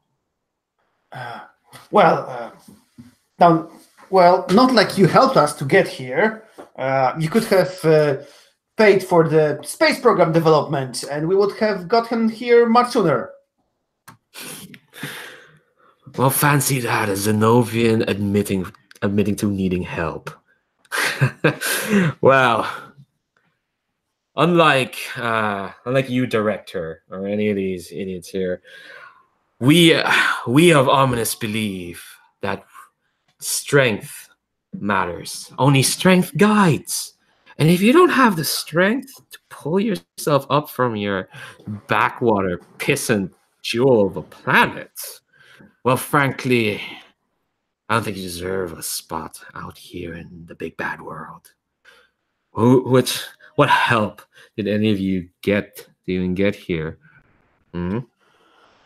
While I'm engaging him in some, like, I don't know, nonsense exchange of arguments, I actually want to like extend my telepathic power, and we see like me reaching and seeing if there's any mind that I can read behind this this mask. Yeah, because Solara has telepathy, so I Yeah, want so that to sounds read. I'm trying to read this guy as an open book. like unleashing your powers. So roll plus free. Sure, or pierce the mask, depending what will be the Oh goal. yeah, I mean, I think for unleash your powers, you can ask the question. For pierce the mask, or yeah, you can pierce the mask as well. Like, Actually, in fiction, you're using your telepathic powers. yeah, I think it fits quite better. Yeah, Okay. I also need to start getting some potential. So let's see how it goes. I feel Power like I'm came falling. Yeah, I in feel a like I'm falling behind. Yeah, it's a 5. There you go. So you try to get into this person's mind, and you're. It feels like you're slipping in, but then suddenly this psychic blast shoots back at you, and you're gonna take a powerful blow here because you tripped a defense that they've got set up in their mind. Okay. So that is roll plus conditions. When you're powerful, someone take a powerful blow. When you take a powerful blow, roll plus condition, so that's +0. You want to miss on this one as well. Yeah, I missed. Oh, well, there you go. There you go. Racking up the potential at least. So, all right. So, mark potential and tell me how you weathered the storm of this psychic blast. Another potential? Wow. Yeah. Amazing. You missed, technically. So, Okay. And say how you weathered this blow. yeah. So, basically, what it is like a gigantic wave of psychic feedback. You trip basically a psychic mine in his mind. Yeah. Well, it's obvious to Solara that this guy has been like trained how to resist mind trading, but not really trained on how to counter it. So actually, in this like mind fight, in this battle of the mind, I'm able to like see him like getting like trying to strike me and like completely like avoid it. And maybe we see like us like we are talking in physical space, but in this mental space, he's like trying to hurl like a bolts of lightning at me, and I'm just like dodging it, and then realizing that that he's training, that he has like maybe some implant that really prevents me reading his mind, and that the effort is like useless. So then I like retract, and we get back to our physical bodies, and everyone else see that we are just like staring at each other, and then it's like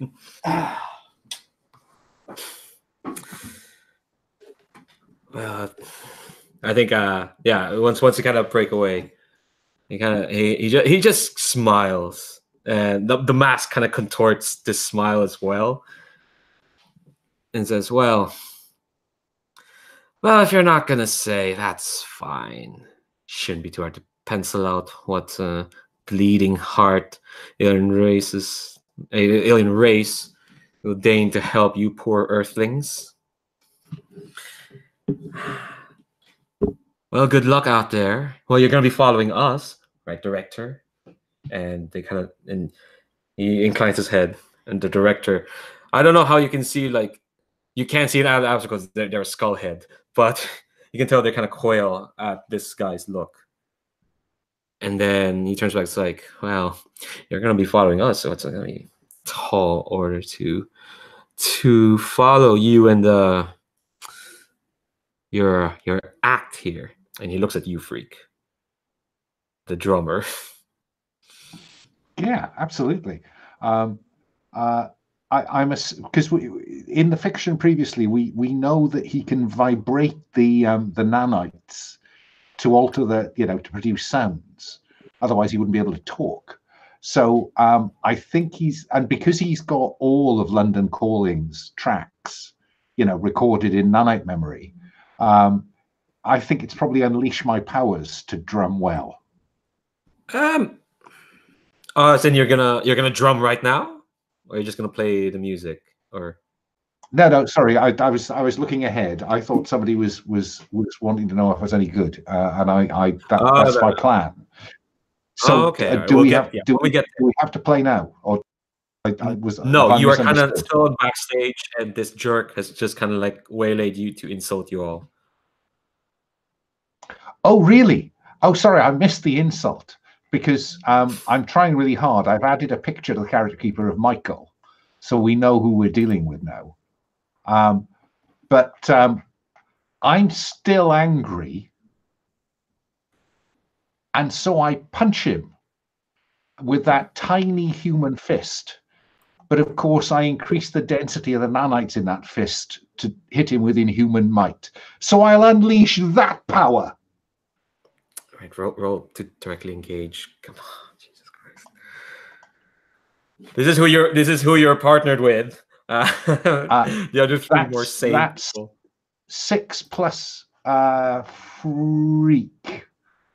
Yeah, freak. Yes. Oh, you're is 8. Yeah. You are directly in. Yeah. Okay. All right, that's an 8. So okay. On something like mark a condition, or the GM will tell you how the effect is unstable or temporary. Yeah, go on. Which one? So I guess I mark angry again. Jesus Christ!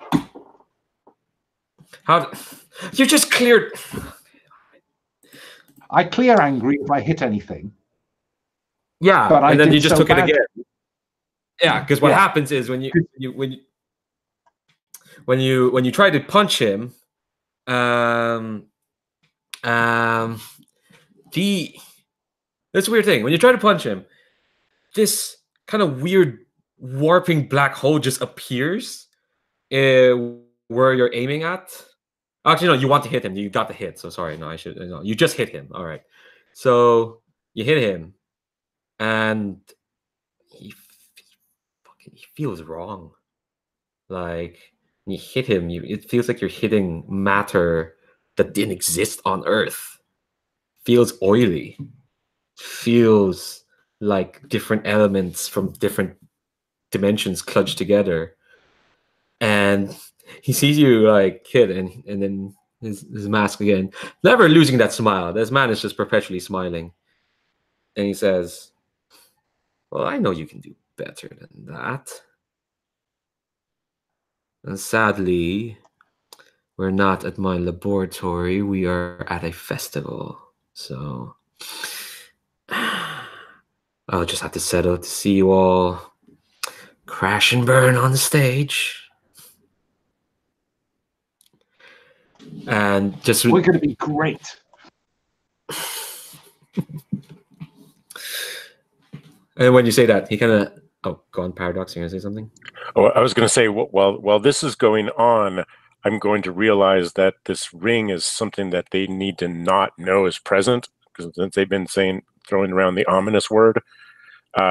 So he will sort of reach down and remove the ring from his finger and checking it to see if it's giving any sort of indication of something going on.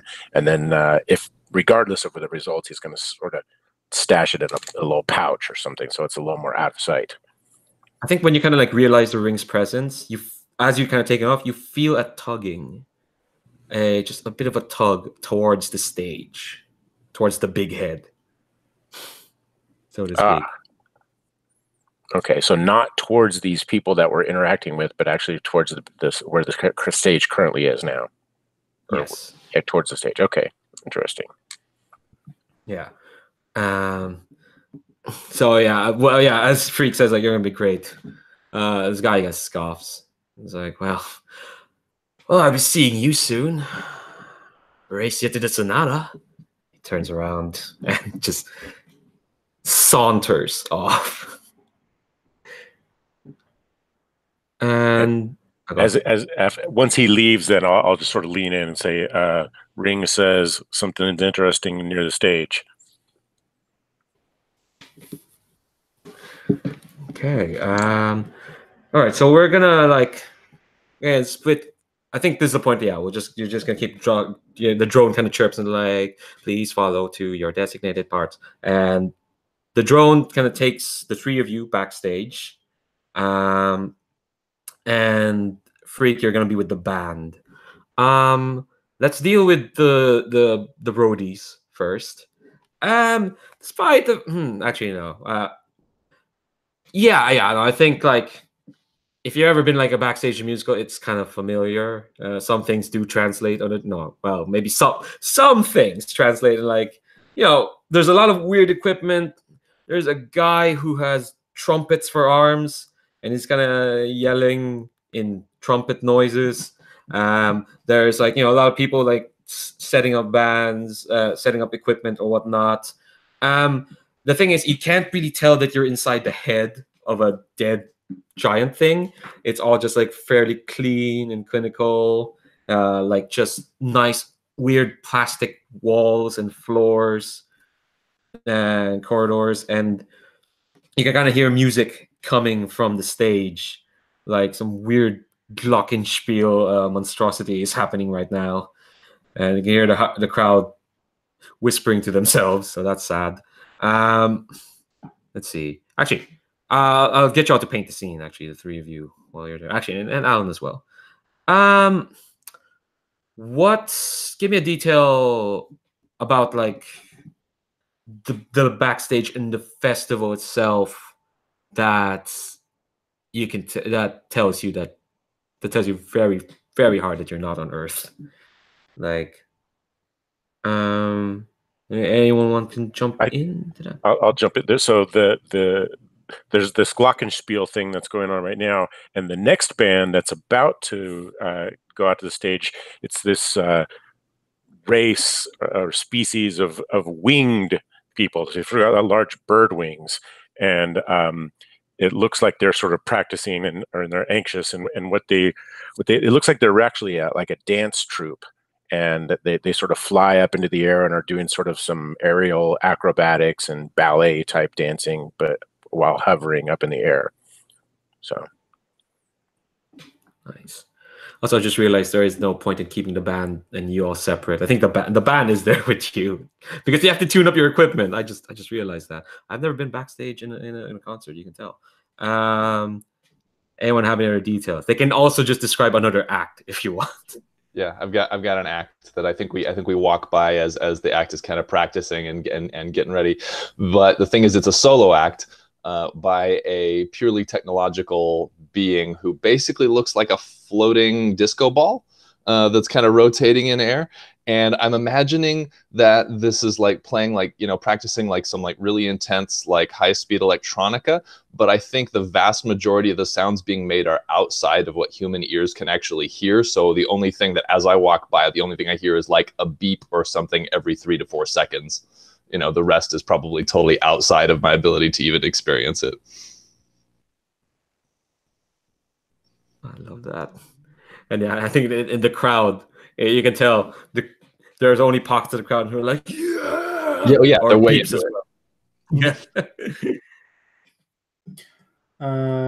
So I'm not sure if it's. No, I'm just thinking. No, that's fine. If you don't have one, that's fine as well.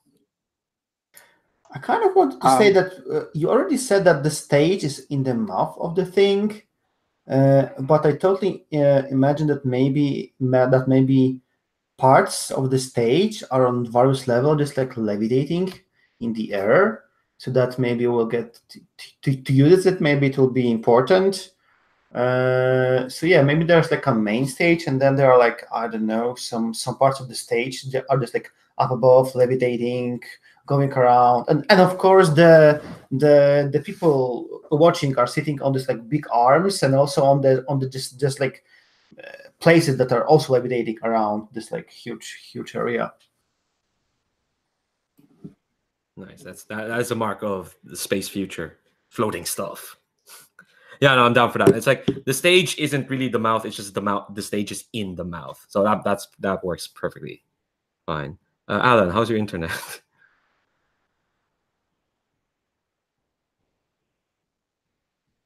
Freak, how's your internet holding up?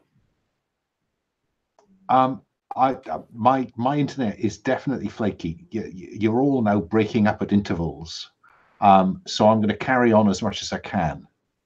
But I think I'm missing about one word in 3 generally. Oh God.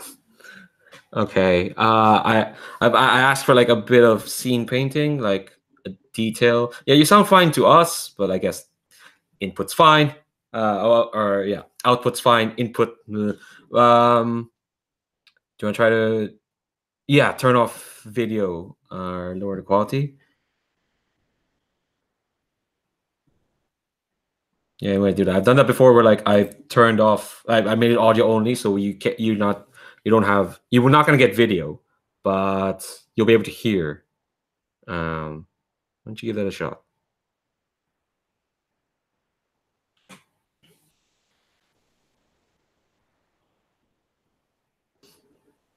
All right. So okay. So is it how am I sounding to you, Alan? All right. Fab. All right. So do you have like a detail of like the backstage and what's happening that kind of tells you that you're not on Earth anymore? You mean apart from the Star Wars Cantina band?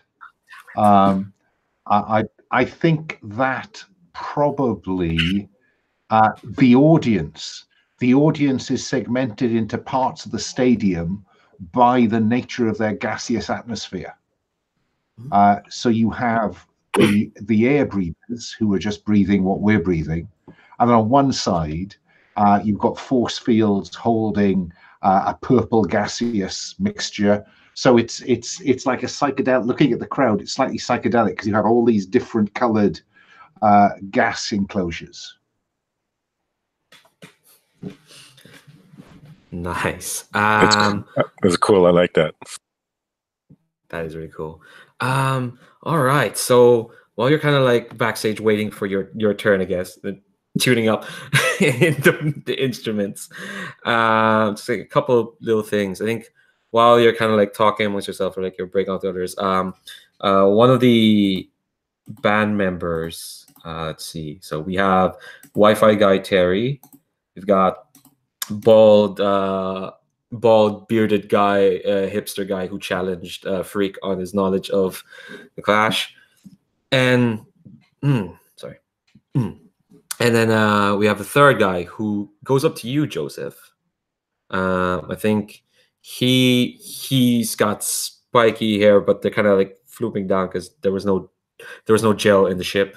So his spikiness is kind of like he kind of takes you aside, Joseph, and he's kind of like, "Hey, Ash asked me to do a favor. I don't know if it's not gonna help that much, but she's kind of, you can probably tell she's kind of freaked out about this entire thing." That's pretty reasonable. Yeah, and she kind of trusts you the most because you're a dude, I guess. That's what she said. So, and he pulls out his phone. He's kind of like, I don't know if we'll ever get Wi-Fi around here or some sort of signal, but she kind of wants me to give you her number just for emergencies, just in case. I think we have a moment where Joseph's face doesn't change except for a little color coming into the cheeks, and is like, "Yeah, sure, that sounds pretty great. Okay, no problem." So am I getting the drummer's number? Is that what's happening here? Yeah, you're getting her number because she trusts you, unlike everyone else on this ship.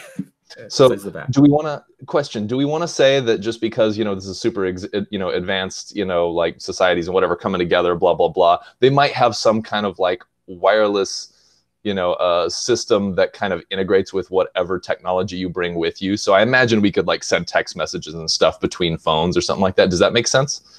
Yeah. I think when you pull out your phone, you're freaked out like, oh, there's some bars. Oh. Yeah, totally right. I think that makes sense, and I think that would make it more interesting than not being able to communicate at all. So yeah. I think I would check in with Ash and just be like, how are you doing? All of course, the letter R, then the letter U. So just crappy teen texting. Yeah, and I think you get a message saying fine, and then texting long, like the chatting, and then you get a message, forgot to feed rabbit tonight. This is gonna sound silly, but can we hurry this up? I think we get like just kind of a chuckle out of Joseph, and he says, "Yep, we'll try to save the universe as quickly as we can," and just leaves it at that.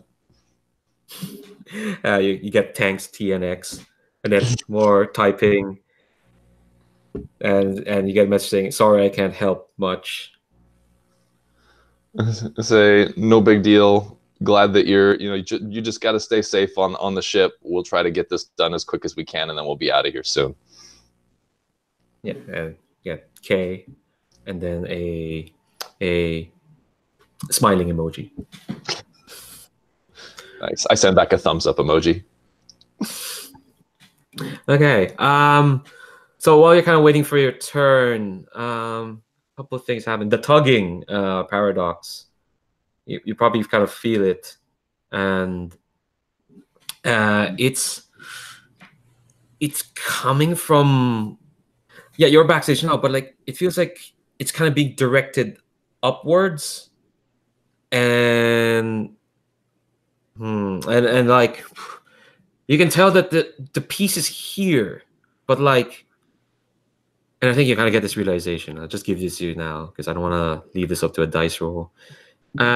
Pieces of the sonata end up in people's mind, or whether they accidentally perform it or they just grab it. And then they kind of realize that this piece of sonata is inside this dead guy's mind. This big head.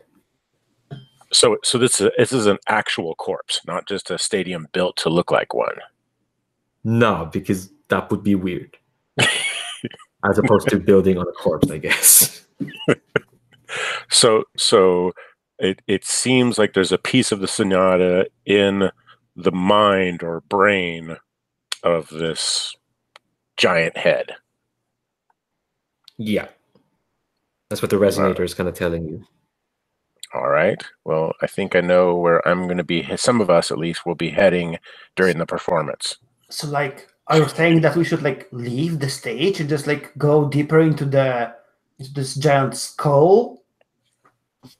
Well, I think we're going to need a distraction. So since Freak and the rest of the band are going to be on stage, and we have some control over what's going to be happening there, we just need to make sure that everyone's attention is on them during the show, and hopefully we can slip up above and poke around and find this piece of the sonata. But if it's a music and it's like, but I'm just like trying to get the scale. We are in like the mouth of this giant thing, so like the skull is like kilometers this way. Is it this large, or like how big it is, or is it just next to us?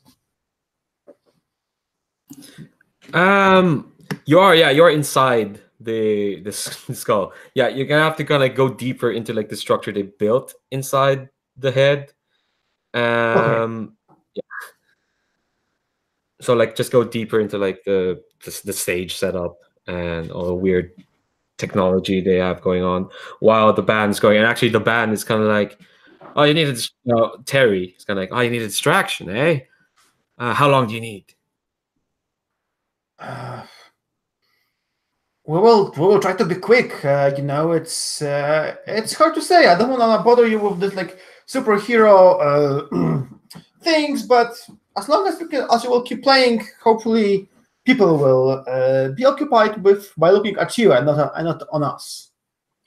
Just make sure you play like you've never played before. We want you to be the focus of everyone's attention. I think Terry looks at the guy who gave you the number. His name is Doug, and they kind of nod, and the bearded guy's kind of like, I was really hoping to introduce trillions of people to the Clash. and Terry's like, troll playlist. And Doug's like, troll playlist. All right. And they kind of drag Freak. It's like, all right, you might know the Clash, but do you know all the drum solos in the Gala de Vida? We're gonna give them as much time as we can. And I think they gotta go to the corner and they're gonna educate Freak in all things prog rock and all the longest songs. Is it any better, Alan? Hello. Oh no, turn black. The screen. Hello? All right. Well, if the internet okay, all right. So the Freak has been dragged with the band. You're not going to play the Clash, unfortunately. Your teammates have asked them to hold their attention by playing as much as they can. So you're going to be playing in the Gala de Vida. That should be like 17 minutes. The entire song. Not just the single, but the entire song. So you better know a lot of drum solos. While the three of them go off into their adventure. I actually want to do one thing before that whatever thing will happen soon. Can I do it? Yeah, go on. What is it? Yeah, so maybe we see like Solara just like leave the backstage, go to see the scene from the outside, from the people who are viewing the scene, and we actually see her like take some like VR glasses and like headphones, and I'm going to call home to talk with mom and dad, because that's the move I took. All right. So I'm just like calling them, and I'm just like, of course, like putting like a drone cam and to have like a video feed of me and the scene in the backstage, and I say, "Oh, hey, mom, I know I didn't call for a while, but hey, I'm on this like huge festival right now, and everything is going okay. How are the things back home?" Kashta, you don't. Not talk in a long time, huh? You know exactly like how long it's been. Yeah, I know, but since I'm traveling with my friends around the universe, and we You're came traveling to around with friends in the universe. Yeah, we took the Trident and we came to the Universalis Festival. You heard of it? It's like this big scene behind me. Yeah, I can see the scene. Wait, you're at the festival. How did you Yeah. even... And you can hear in the background yelling, "Go get him, Kashda!" Yeah, just go fly. And your mom's kind of like, "Shush." All right. Okay, well, I guess you're close to being an adult, Kashda. You're allowed to gallivant around the universe.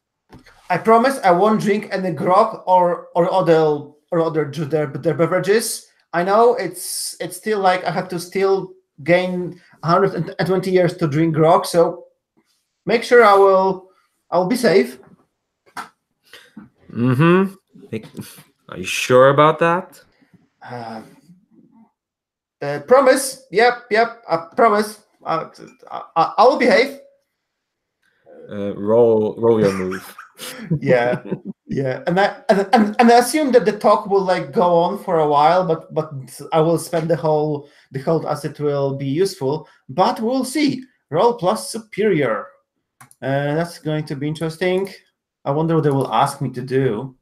Oh, nothing this time. Cool, they are happy. So it's an 11 total. So I hold 3. Get hold 3. So I think as the conversation kind of winds down, your mom, who will give a name later, it's kind of like saying like, because your dad's yelling in the background saying, "What about the time you took cruiser and you plummeted 50,000 feet and to see how far you can get to the close of the surface of the planet without dying?" And your mom's kind of like, I'll tell you all about it later. All right, just... Mom, you have been a crazy pilot. I wonder after whom I inherited this feature. Yeah, well, I ask myself that question every time. Gosh, all right. Look, I know. Look, I know you, gosh, and I know you're not just there for shits and giggles at the festival, but whatever it is you're there to do, just take care of yourself, okay? You and your friends. Okay, Mom. I promise I will call. Not in next time. Not in 2 years. I will try to call sooner. Please don't. Make sure, yeah, just stay safe. Bye, Mom. Okay, so you have tree hold. You Yeah. spend that hold anytime. So we can Yeah. have like the fruits of that Yeah. conversation come back. Yeah, I just have like a one suggestion to my fellow players, because this actually allows me to use a move from another playbook, and I don't know all of the moves. But if you have some suggestions because you know this game better than me, just shoot it, and I will buy it, and we will roll with it and see how crazy it will become. Just saying, because I don't know all of the moves in this game. And yeah, and let's get going. Can we do a quick bar break before we go to the big Say showdown? 5 minutes. Yeah, sounds cool.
All right. So, as the three of you kind of march deeper into the facility, as you hear the strains of burn, dun, dun, dun, dun, dun, dun, as they're playing. Okay. So, here's the weird part. I know Pablo said, "No, let's get ready for the showdown." But that is well. As you're kind of walking through these corridors, they are kind of like as you're following the tugging, the corridors change slightly as you walk through. But for one thing, you notice there's not many. There's no people around here. It's almost like all like just chirpings of drones as they're ferrying like equipment or whatnot through these like plastic corridors, and then the corridors kind of like just turn, they start slowly turning into like these into metal as you're kind of going deeper into this older facility, and then like metal rust. It's old. These corridors kind of going through, and you're kind of like ascending. You kind of feel like a slope as you're kind of walking towards there. There's still some lights and whatnot, and finally you kind of get to like you come up these stairs and come up this platform, and right above the platform you can just see just a roof of flesh, a roof of like flesh and like matter or whatnot, like just solidly held like gray matter. And then this platform, which is fairly huge, you see like someone already beat you to it there. Their hands behind their head, looking up, their slick back hair just going off their back. And then he looks back down and he looks at you. It's like, you didn't stick around to see the show I brought on? Well, that's a shame. Is this the guy that we spoken with before? Yeah, the masked guy. Okay, but he doesn't seem to be having any of it. I just like look at the paradox and then just like whisper, "Does he have it, or where is it?" The tugging tells you it's still up there. All right, I'm going to attempt to assess the situation. All right. Okay, so roll the superior. So I suppose while Paradox is like investigating and looking around, I would just like look on the guy and I just look at him and I say, well, the likes of you cannot stand to the likes of us. So whatever your band is performing over there, they are so bad that we decided to venture in and see what we can find over here. Because you guys and your employer are like just so bad. Why don't you just give up right now? I promise we will let you go free.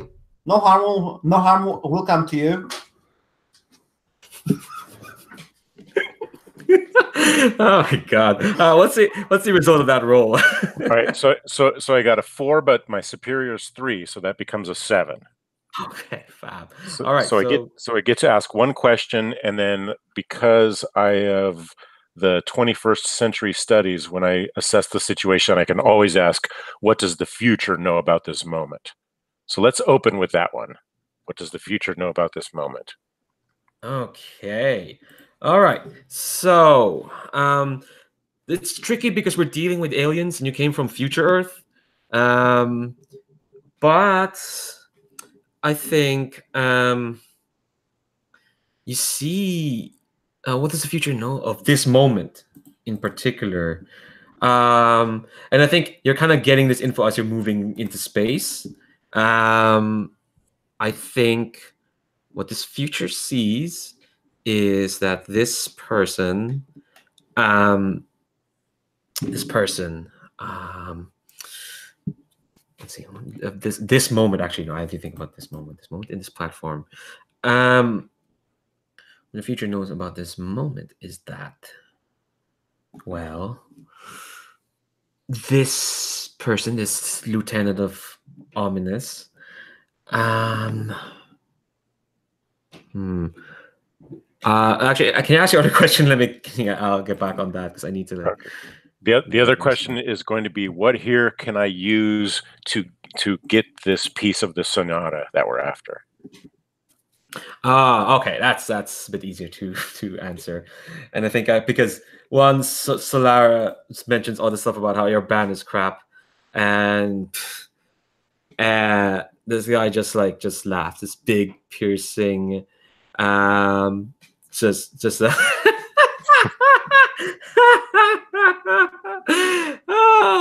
oh, you poor dears. Oh, you really think your opinion matters, Zenovian? If you think our band is crap, it doesn't matter because you don't matter. Your opinion doesn't count for shit in this place or in the grand scheme of everything. So what if you think our band is crap? It doesn't matter. What they're there for is to draw out what we need. Doesn't matter if they're crap or not, because for one thing, they're the culture of Ominus. Immediately, they're better than anything in this filthy corpse of a world. Secondly, they're just a means to an end. There's things here that are beyond your comprehension. Any of you Zenovian, you Earthling, you refugee. Oh, I totally mean to aggravate this guy, and I say, well, while you think so superior or you already kicked Venza, so we will just swap you under the carpet as well. Last chance to back down.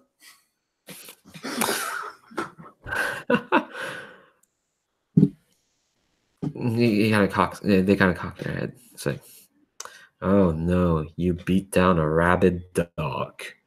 Do you want me to clap? Yeah, it sounds like your ego needs it. I'll clap. There we go. Good for you. You beat down a rabid dog. That's it's a very single-minded person. Oh, you deserve a medal. Yeah, all of you for surviving against a single-minded creature. The thing is, the difference between me and Venza is that I'm smart.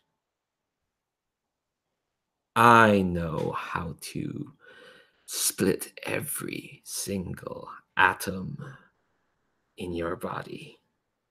Take it apart piece by piece. It's not a fun process, but that's something Venza can never do. And I think what the feature knows at this moment is this is when the butcher, the spider known as Vectalia, the spider of Ominus, that's when they notice Earth. That's when they suddenly take interest on Earth. Yeah, actually, you can trigger provoke. Just tell me what you're getting them to do.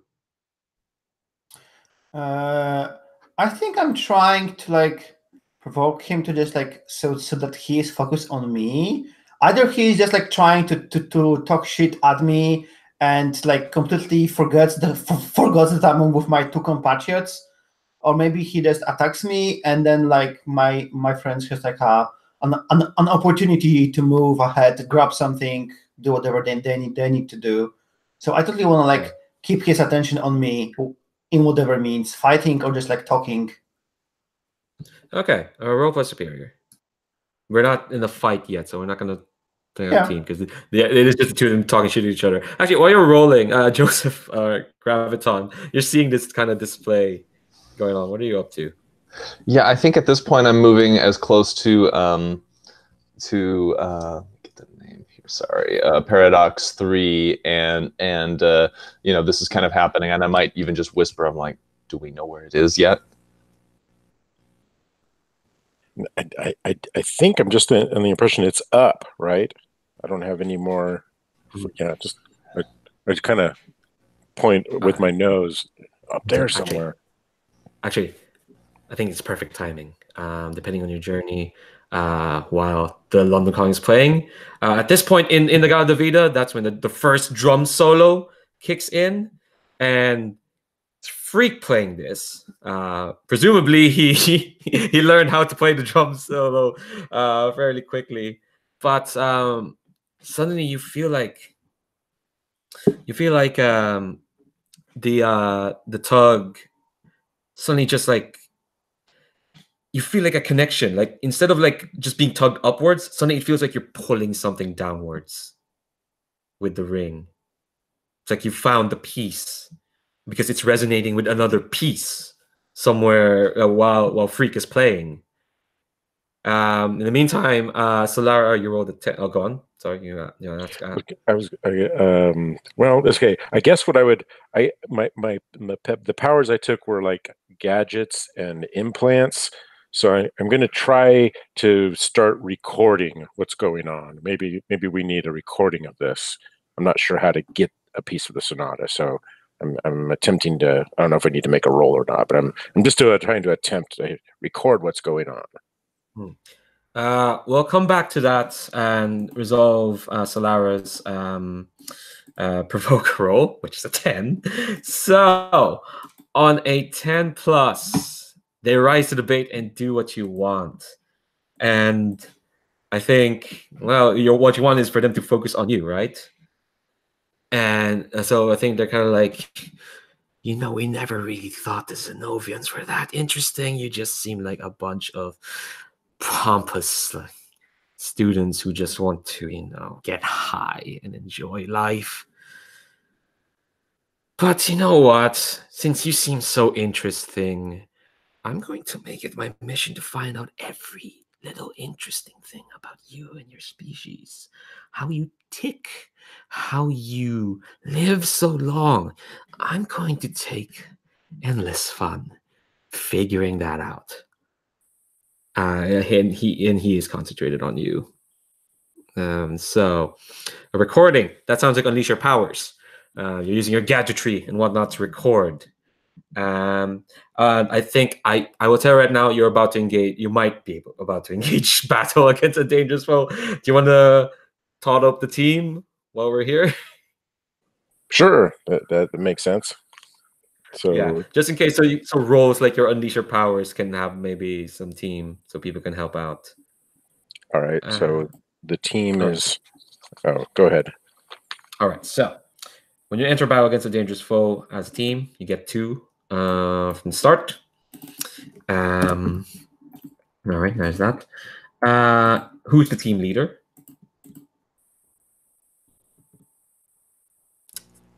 I want to say. I think it'd be Paradox again here, kind of like leading the search for the Sonata here. I think that makes sense, especially since they've got the ring. All right. Okay, so the team leader has influence over every teammate at another team. Oh man, you're lucky. The one teammate you don't have influence over is not here. So A plus.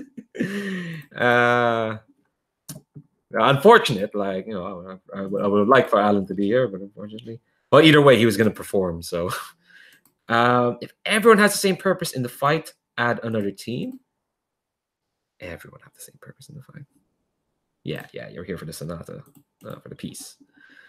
So they have 5 team now. That's amazing. If any team member mistrusts the leader or the team, move a team. I think you're all fairly close-knit.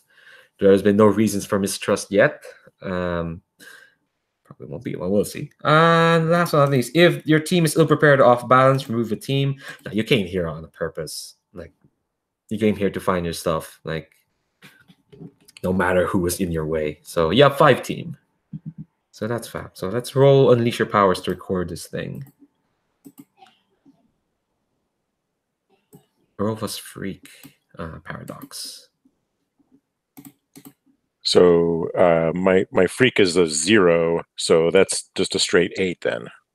All right. So on a hit, on a hit you do it, but on a 79, either mark a condition or I tell you how the effect is unstable or temporary. I'll mark a condition if that's an option. Yeah. How are you feeling? I think I'm feeling.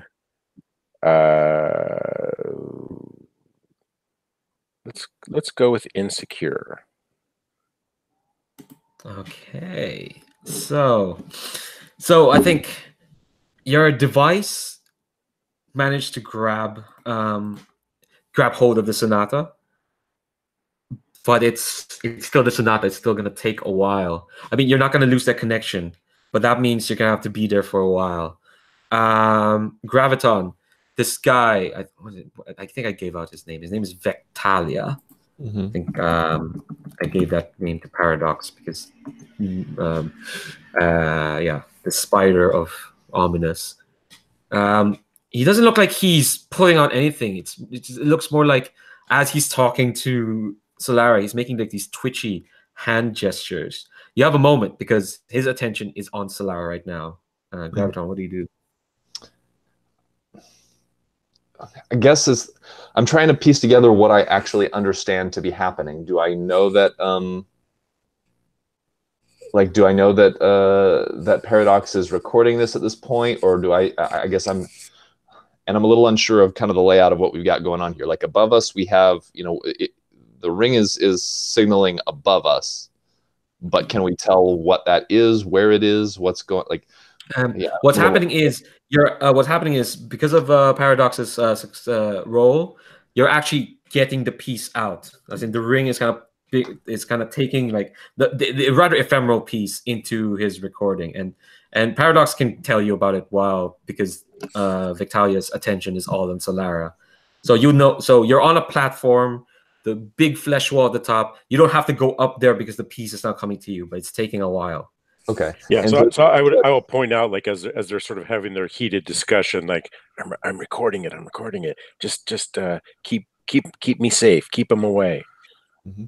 So I think, all right, at that point, in order to not draw attention to what I'm doing, I'm going to step behind Paradox for a moment, like kind of between Paradox and Victalia, and I am going to use Burn to charge up my powers while I'm behind him. So I'm going to roll plus conditions for this.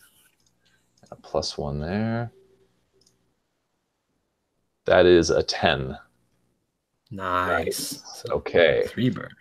3 burn and excellent. Yeah, no conditions that I have to mark. So I got 3 burn at this point. All right. So I'm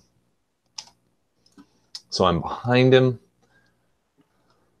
And is this guy making any motion? Like, what was he doing with his hands? Did you say he was doing some kind of weird? He's making very twitchy motions as he's telling Solara how he's gonna rip Zanov apart piece by piece, and you can probably feel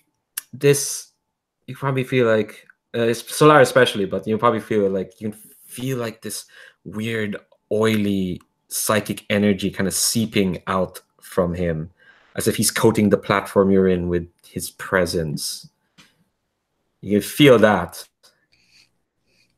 So it feels like his tiny like psychic hooks is clambering into your brain. Is not what that feeling is like. But he's not doing anything yet because, again, his attention is quite on Solara. Basically, Solara has caught him in a villain monologue. Right. Yeah. I mean, at this point, I'm just not sure. With him not actively looking like he's doing anything, I don't know if I would do anything to like break the moment where you. I mean, because Paradox is kind of silently recording this. There's a distraction going on. I'm powered up, but at this point, without him making any other kind of move, I don't think I would interrupt what's happening right now. I don't think it would make sense to. I think what's going to happen then is like Solara's distraction worked to get the recording thing, but I think that distraction can only last so long. So the recording has happened. So once is unraveling, and he kind of sees you back. You can see you've charged up. And it's like he sees the two of you and it's like, oh, don't think that Earth is beneath our gaze. Frankly, I never thought you all were worth knowing about, but seeing as the two of you here think you're such big players in the cosmic game of things, why don't we start with the two of you? And he's gonna twist his fingers, and you can feel the psychic hooks in your brain suddenly start to drag you, Graviton, drag you towards him. What do you do? Okay, so what is it that's dragging me? He's got it's like psychic invisible hooks in your brain. You feel like suddenly your brain is being dragged towards him. I think, yeah. So it's just psychic. It's kind of just psychic energy pulling me towards him right now. I think I will kind of let that happen in a way that like I am kind of moving towards him, and then just the closer I get, it's like I kind of want it to look like I'm just kind of in, like he's in control, and then the camera kind of just shifts down to like, you know, my smile, and I think I'm going to stick one hand straight out at him, like as I get really closely, and kind of unleash basically a gravity pulse that is going to basically alter his gravitational alignment and try and attack, you know, basically have him gravitationally attracted to like the wall behind him. So basically like have him pulled and slammed back into the wall back there. Nice. So this is going to be reality storm, I think, to directly engage a threat. Because I've got a I'm going to directly engage a threat, and I have a move called reality storm. It says I channel destructive burst with my powers, spend 1 burn to directly engage a threat using your powers, and roll plus freak instead of danger. And then I have an option to spend an extra burn to not cause collateral damage, but I don't think I'll do that right now. I'm okay with some collateral damage here. So I think it's going to, I'm going to spend 1 burn. I'm going to roll plus freak real quick. Good luck. That's going to be a 12. Nice. Okay. So nice. So I'm directly engaging. So that's a 10 plus. I'm going to pick 2. I want to create an opportunity for my allies, hopefully in that we have enough time to get what we need and potentially get away if that's our choice. And I want to take something from them. Trying to think what I want to take from, like, I guess that's a little tricky because I don't know what they have. I'll just resist or avoid their blows, so it'll just kind of basically blowing him back against the wall here. All right, so I think that happens. Yeah, I think he's leering at you as you kind of walk, as you get closer. But when you do your blast, yeah, you shoot him back to the wall, and I'm gonna tell you, the wall is flesh. So, when you do that, kind of like the platform, at least the pit where you're standing on, kind of like shreds as well as it kind of like gets blasted to the back, and you can kind of see his body crumple and kind of like almost implode in itself, as kind of like, you know, just as your destructive force just kind of crushes, just pushes him back against the wall. And you kind of hear a voice behind you going, yes, that material is just a bit too fragile, isn't it? And if you turn around behind you, that's where he is. That's where the guy, the same one that I just tossed away? Yeah. Suddenly he's standing behind you. He's standing behind you, Solara, specifically. And he's kind of like, that's the thing with model decoys. You gotta put the work in to make him you know, stand up as much as I can. And don't worry. In the mechanics anyway, you still got him down. But you said you wanted an opportunity for your allies? Yes. Yes, well, the opportunity is for Paradox to stay safe because his attention is now on Solara. And he's right behind you. And Let me look at. Let me see. Let me look at the condition moves. Actually, need to remember those. Okay, all right. So double down on broken pattern knees, and when after he says the chuckle, when all of you kind of turn to him, he just starts laughing again, and he says like, "Come on, really, the three of you need to look up who you're dealing with if you're gonna take any steps to being a galactic power. You think a spider is gonna be undone? The ominous spider is gonna be undone by some pale ape with a bit of gravitational mutation. No, you're gonna have to hit me harder. Come on, Zenovian. I know you've got something in you." I like turn, and all the time we see that Solara was actually floating in the air because she could fly, and yeah, it's her basic power. And she like turns to him to face him, and she just like goes into like a young girl and just like says, "I can't believe you are so dumb. I just keep you occupied talking because you are so full of yourself that we can have completed that our goal here, and we can leave. I will take pity on you, and I will let you live so that your boss can kick your butt." And I will just like start, and I will just like launch myself in the air and like try to bounce from some of the other parts of this corridor and starts like quickly. I wouldn't call escape the area. It's like a tactical retreat from the area. Are you trying to get him to follow you, or?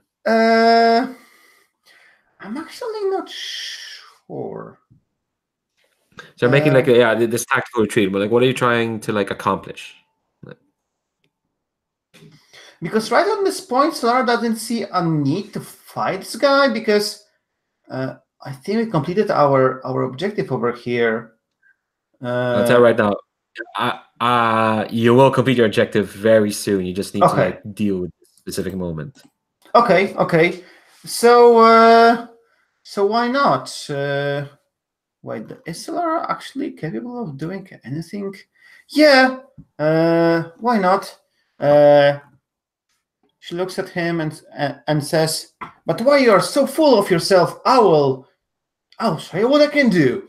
And she just like touches her head, and we see like energy of the mind blood just like explodes and hopefully clears some of his psychic hooks or whatever from the area. Sounds like you're unleashing your powers. Or are you directly engaging him, do you think? But it's not, if you're clearing like his like presence, his like the hooks, the oiliness that he's spreading, that sounds like you're unleashing your powers. Yeah. I think this is what I'm doing. I'm not actually engaging him directly. I want to like, because you said that we feel his like hooks, something being everywhere. So I just want to clear it with the mind blast. Roll plus freak. Let's see. Roll plus freak. It's an 8. An 8. So all right. So on 7 to 9. Sorry, I accidentally yanked my earphones out. On a 7 to 9, either you mark a condition or the effect is going to be unstable or temporary. I have no condition. Let's mark something. Okay. How are you feeling about this particular situation? I think Solara is very insecure in this moment because he said so much how he's going to take revenge on Zanov. Like I think she feels guilty about this because she like directly drove his ire towards Zanov. So I think she might be feeling guilty about this. Yeah, but as you kind of like you clear out, and it takes a lot of effort because you can tell this guy's just he is kind of playing with you. But yeah, you clear out the oily platform creepy hook stuff just as Paradox, your device kind of like, you can tell because it's your device that the Sonata recording is finished, and then you kind of hear from far away the strains of Inagada Vida. Well, nobody knows it, but it's in its last 5 minutes. It's a 17-minute long song. Yeah, the device has kind of finished recording, and as the psychic, you can feel the psychic hooks kind of being blasted away. What do you do, Paradox? I'll sort of signal to the rest of the team. I think now would be a good time to head out. All is done here, and I begin sort of rushing back the way that the direction we came from. I think you kind of hear Victoria going, "Oh no, no! Thanks very much for taking the Sonata piece out for me, but it doesn't mean I'm just gonna let you go." And he kind of like snaps his fingers. I can't snap my fingers, and the hooks have been cleared away, but you kind of see like the platform. It looks like doesn't mean it actually is, but it looks like it's suddenly closing up. Almost like he's going to try to seal you in. Either Paradox or Graviton. What do you do? I guess I'm trying to understand what's closing the exit. Okay, so is it a doorway or is it a what is it? Like an opening on the floor. You kind of came out through some stairs. Gotcha. Okay. Yikes. Okay.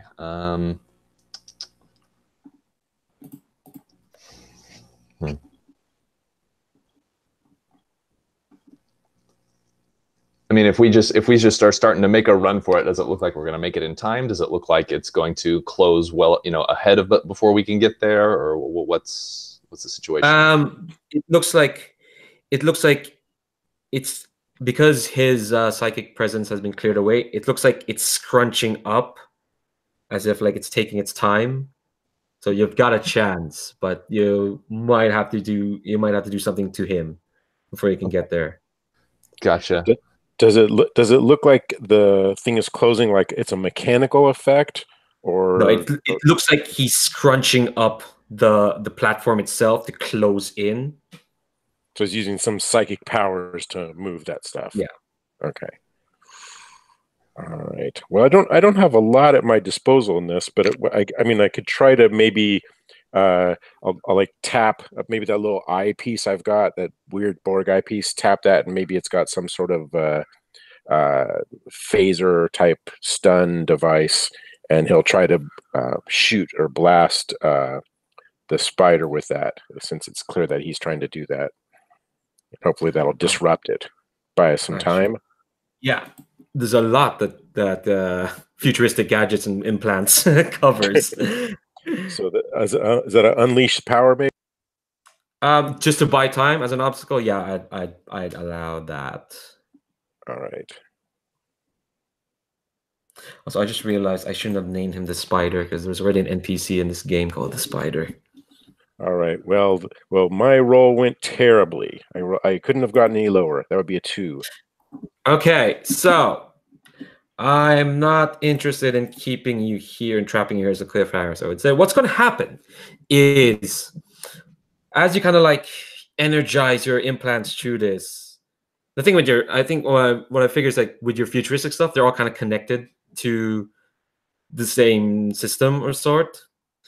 And so it connects to the device you used to record the Sonata. And suddenly, as you kind of like aim this blast, you hear these like notes start to filter into your mind as kind of like the Sonata leaks from the device into your very form. And suddenly for a split second, it's like reality cracks around you, and suddenly you kind of, for a split second, you see a very clear path from where you are now to your future, as kind of like the world, your orientation of the world of existence is reorientated as the Sonata kind of filters into your mind. And that moment comes and goes as it kind of like that force is shot out to your laser beams. And it heads towards Victalia, and he has just as it hits him, he has to like, oh shit, look, as it kind of like smashes through his face, burns through the back of his head, and the body that you assume that's his body. I don't know. He could have others, but yeah, that body kind of like just smolders as his head has been torn clean, or his face is burned through and through the other side by your supercharged laser blast. You're gonna take a condition because taking in the Sonata in you is that shouldn't just be a thing that could happen. But how are you feeling? You're muted. I went with guilty. I just blasted this guy. I've got this stuff on board. So yeah, I'm feeling guilty. I marked guilty. Yeah, I think because we're a bit short on time. I think we're just gonna kind of montage out the rest. You coming back to the band. I think you come back to them getting a standing ovation. Apparently, the aliens love Inagata Davida. In kind of the moment, and kind of the montage of you all getting back to the ship. What's kind of like a little scene? What do we last see of each of our heroes for the moment before we catch up in their next adventure? It's like we do Graviton. Yeah, well, I mean, I guess we're just like kind of making a mad dash for the ship, right? And we're kind of getting out of here. And I have to imagine, was there anyone else chasing us after this guy kind of got his head blown through, or not? No, your run back is curiously safe. Okay. Just as curiously as you came in, as you walked in there. Yep. Yeah. No. I think as far as just a little moment, I think you get like a just like I'm texting as I'm running, and we're kind of heading back, and I'm just texting Ash, and I'm like, on our way back to the ship. See you in a minute. Like, is everything still okay there? Just kind of trying to making sure everything's still okay at the ship. You get a text back saying, "Well, it'll be better now that y'all are coming back." Oh, actually, no, now that you're coming back. There we go. That's the text you get. Yeah, might get a little bit of a blush from that, but otherwise he's just like, okay, see you soon. Paradox. What's like a small scene we see of you as quick. I think I'm rushing back, and I realize that Freak is still up on stage drumming, and so maybe I rush back. Oh shit! And realize that Freak has extruded some sort of cable and is plugged into the electrical supply up there on stage, and is just sort of juicing up and becoming sort of crazily intoxicated. And the scene is me sort of helping this stumbling monstrosity to get. Or actually, he's in his human appearance. So so me trying to help this this wildly intoxicated British schoolboy back on board the ship. It looks ridiculous. This Borg and this schoolboy. Solara, what's kind of like a last scene we see of you for the moment?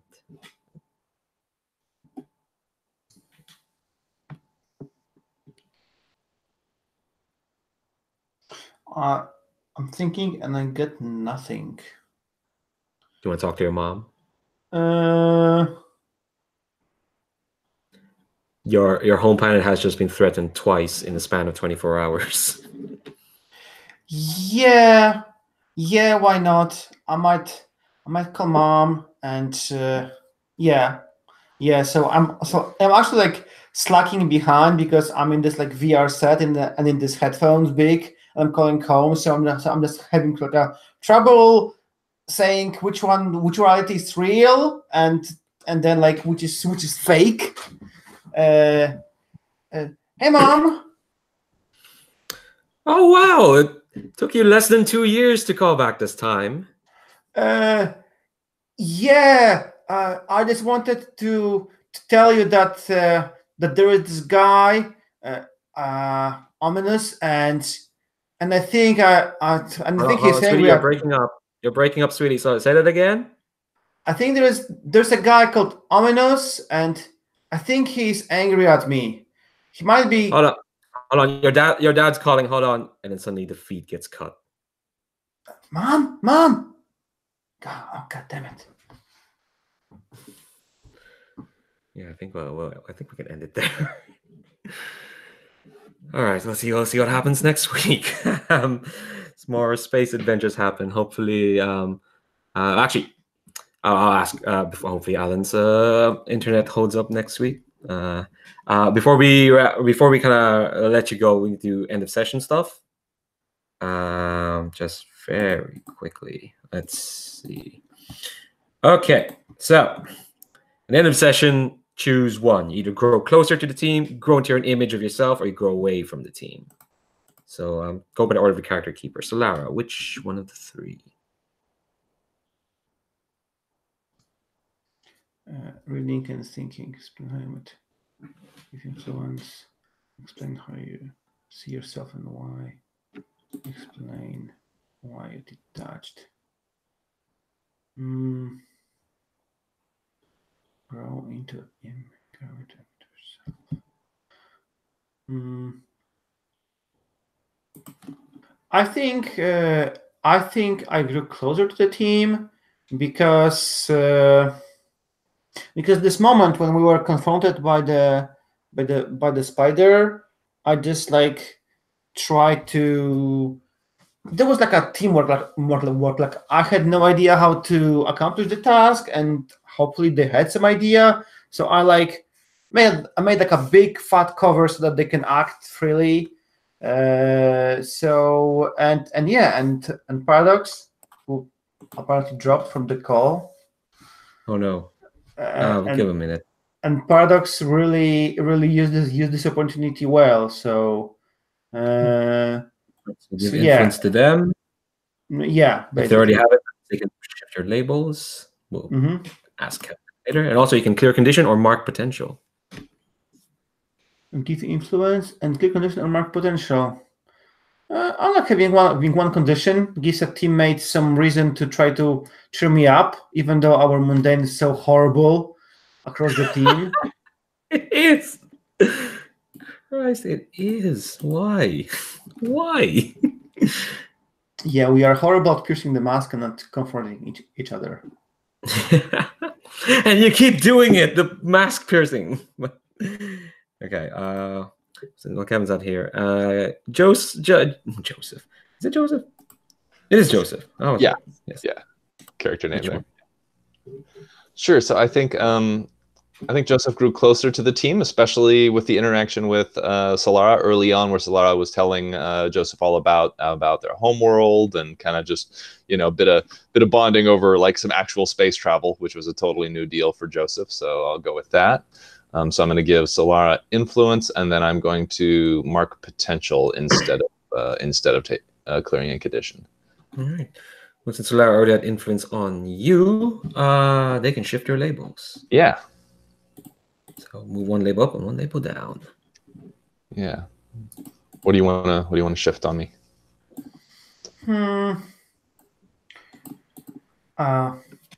I think since we talked, I've seen you more as a human. So I'm going to bump your mundane to only -1, and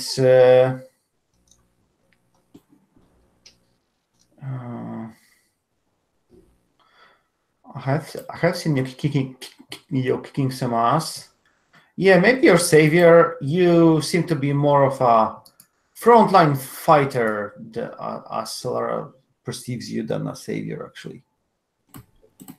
So which one do you want me to tick up? Was it savior then, or savior down, mundane up?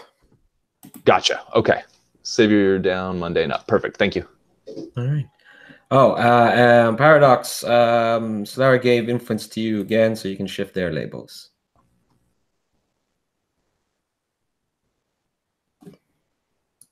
Kevin?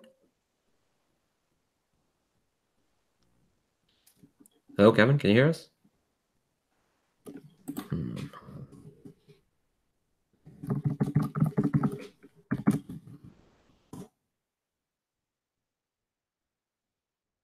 Hello?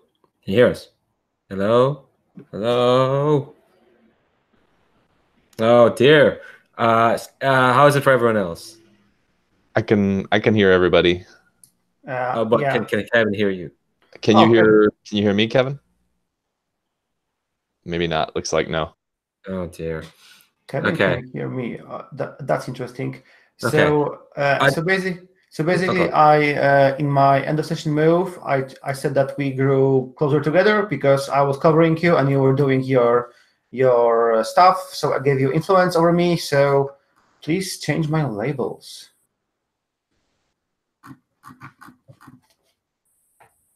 Yeah, what is up with the internet today? All right. So let's see. Let's have. I'm going to. Let's see.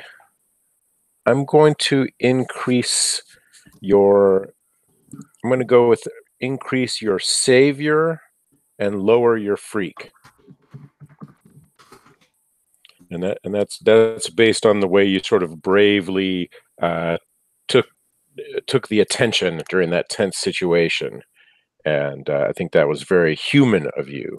There was a very human, in my opinion, trait. So that's what I'm shifting. Okay. So your end of session move for Paradox.